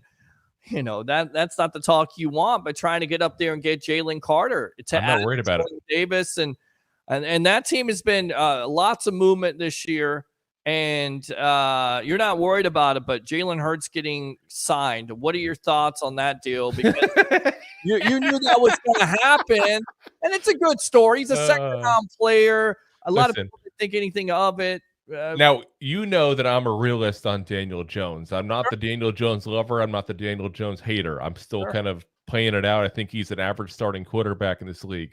But let me ask you this, Peter. See your thoughts on it when I word it this way. Sure. If you give Daniel Jones that offensive line, those receivers, do you not think that he's going to do much better than he did this past season? I mean, I think he could probably do a lot better. And that's the reason why you have the progression of Jalen Hurts, because when you didn't have the necessary wide receivers on the offensive line, and Philly played this right. They drafted him second round. They looked at him. They went out and got him A.J. Brown. They went out and got Devontae Smith. They got a running game there with Miles Sanders when he could stay healthy. They built an offense around him, and they said, you know what? We're going to use your running ability, but we want you to stay in that pocket and make those throws. But you're exactly right. With all those weapons at the end of the day, yeah, you should absolutely do well. So the proof is going to be in the pudding, because we know this all too well, Andrew, right? Jalen Hurts had a tremendous year, but defensive coordinators and defenses overall start to pick up on those tendencies of what you do. So you may try to duplicate that success unless you're like Patrick Mahomes and Andy Reid. Totally different animal. But usually when you go to that next year, it's a little bit tougher, because those defensive coordinators and especially those defenses know what you're going to do and know what's coming. Oh, yeah. And plus, on top of that, keep in mind the Eagles lost both their coordinators this offseason. They also keep in mind they have a little bit older of a line when some of their guys like Jason Kelce are a little bit getting up there in age now. So, you know, I'm never a fan, and I try to look at other teams like the Eagles that I honestly just despise with a passion.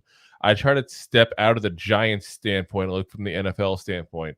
And to me, you never want to pay somebody off 1 year of success. We're dealing with the same thing with the Giants, where Dexter Lawrence, Sexy Dexy, wants the extension as well. And for all we know, this was their career years for both these guys, and they'll never duplicate that again.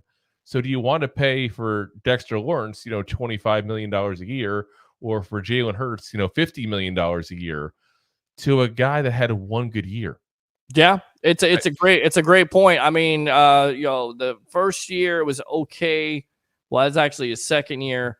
First year wasn't that great. Second year was okay. Third year was his breakout, and you're exactly right with the quarterback market and the way it's inflated and how it really does stunt the other team's growth and stunts the growth of that team. They really got to get creative, because if you don't, you're usually missing out on the number one wide receiver. I'm going to finish up, man, because I'm kind of done here. Yeah. Give me some final thoughts on the Giants tomorrow night here, and so it's almost midnight here. Ooh, I know. I got to be up in like 5.5 hours myself here. So listen, give me a prediction on the New York Giants. What's the best case scenario, and what's something that would surprise you about this team on Thursday? Best case scenario is Jackson Smith and the Jigba falls down, but it's not going to happen. Okay. More likely is going to be either Banks, the cornerback out of Maryland, or Cam Smith, the cornerback out of South Carolina. I'll tell you the surprise move, and you already saw my sheet as far as what I think is going to happen tomorrow. I think the Raiders will trade down with the Cardinals to go ahead and get Anthony Richardson. I think it's just the type of move they make. It makes sense for the Cardinals. They get a couple of extra picks. Just based on the value of the picks, they should get an extra second and third rounder by moving down a couple of picks there at that point. They're still got a top flight defensive guy, and they get 2 more premium picks for later on for Friday. It's a great move for everybody. It really is a great move. And if you trade up for a quarterback, usually you can get a first-round pick next year. We'll see how it all transpires. Mr. Andrew Davis, 2 giant goop balls. Go ahead and promote yourself here on the Evolution of Sports Talk Television. Yes, I'm the host of 2 Giant Goop Balls. We're a New York Giants podcast. My buddy Rob there. We're available on YouTube, Twitter, Facebook, Twitch, LinkedIn. On video, we're also available on about 50 different podcast platforms on audio as well. Nice. So obviously, Apple, Spotify, Amazon, iHeartRadio, and all the big fellas out there. So if you like football overall, if you're not a Giants fan, we do talk football, and more football. We start every single episode with not just Giants news, but NFL news overall. So do give a listen, give a like, hit a subscribe, hit a follow, tell a friend if you know any Giants football fans out there. And appreciate you having me on there, Peter. Absolutely. There you go. The giant goop ball himself, Mr. Andrew Davis. Thanks a lot for your time here on the Evolution. All right. Take it easy, man. All right, man. Good stuff there. I'm going to wrap it up on that. I mean, a great night of draft talk, a great night for fans to be the general managers and make picks. And of course, Christopher Cole absolutely killed it. Thanks to all the guests tonight. Of course, here at the Greek Professional Handicapper Extraordinaire, Big Game James Canada, former defensive tackle of the Bucs and the Indianapolis Colts, J.C. Allen of Pewter Report, Andrew Davis, the Giant Goop Ball, the Madman, Mark Mancini for Turnbuckle Talk, Ralph Williams, congratulations. Guys, I don't know what we're doing tomorrow night, but stay tuned. We may have something in the works. If not, we'll see you next time. Do 3 things. But before you do those 3 things, like and subscribe to the Sports Web on YouTube, and like I Love St. Pete, the Hub, and Amped Up Sports, and do 3 things for me on this Draft Eve edition of the Sports Web. You know it, you like it, you got to have it. Bring your passion, bring your excitement. Just don't bring any nonsense. I'm your host, Peter Blake, your Rolex reporter. What time is it? It's my time. And for all you draft fans out there, it's your time. Have a great night.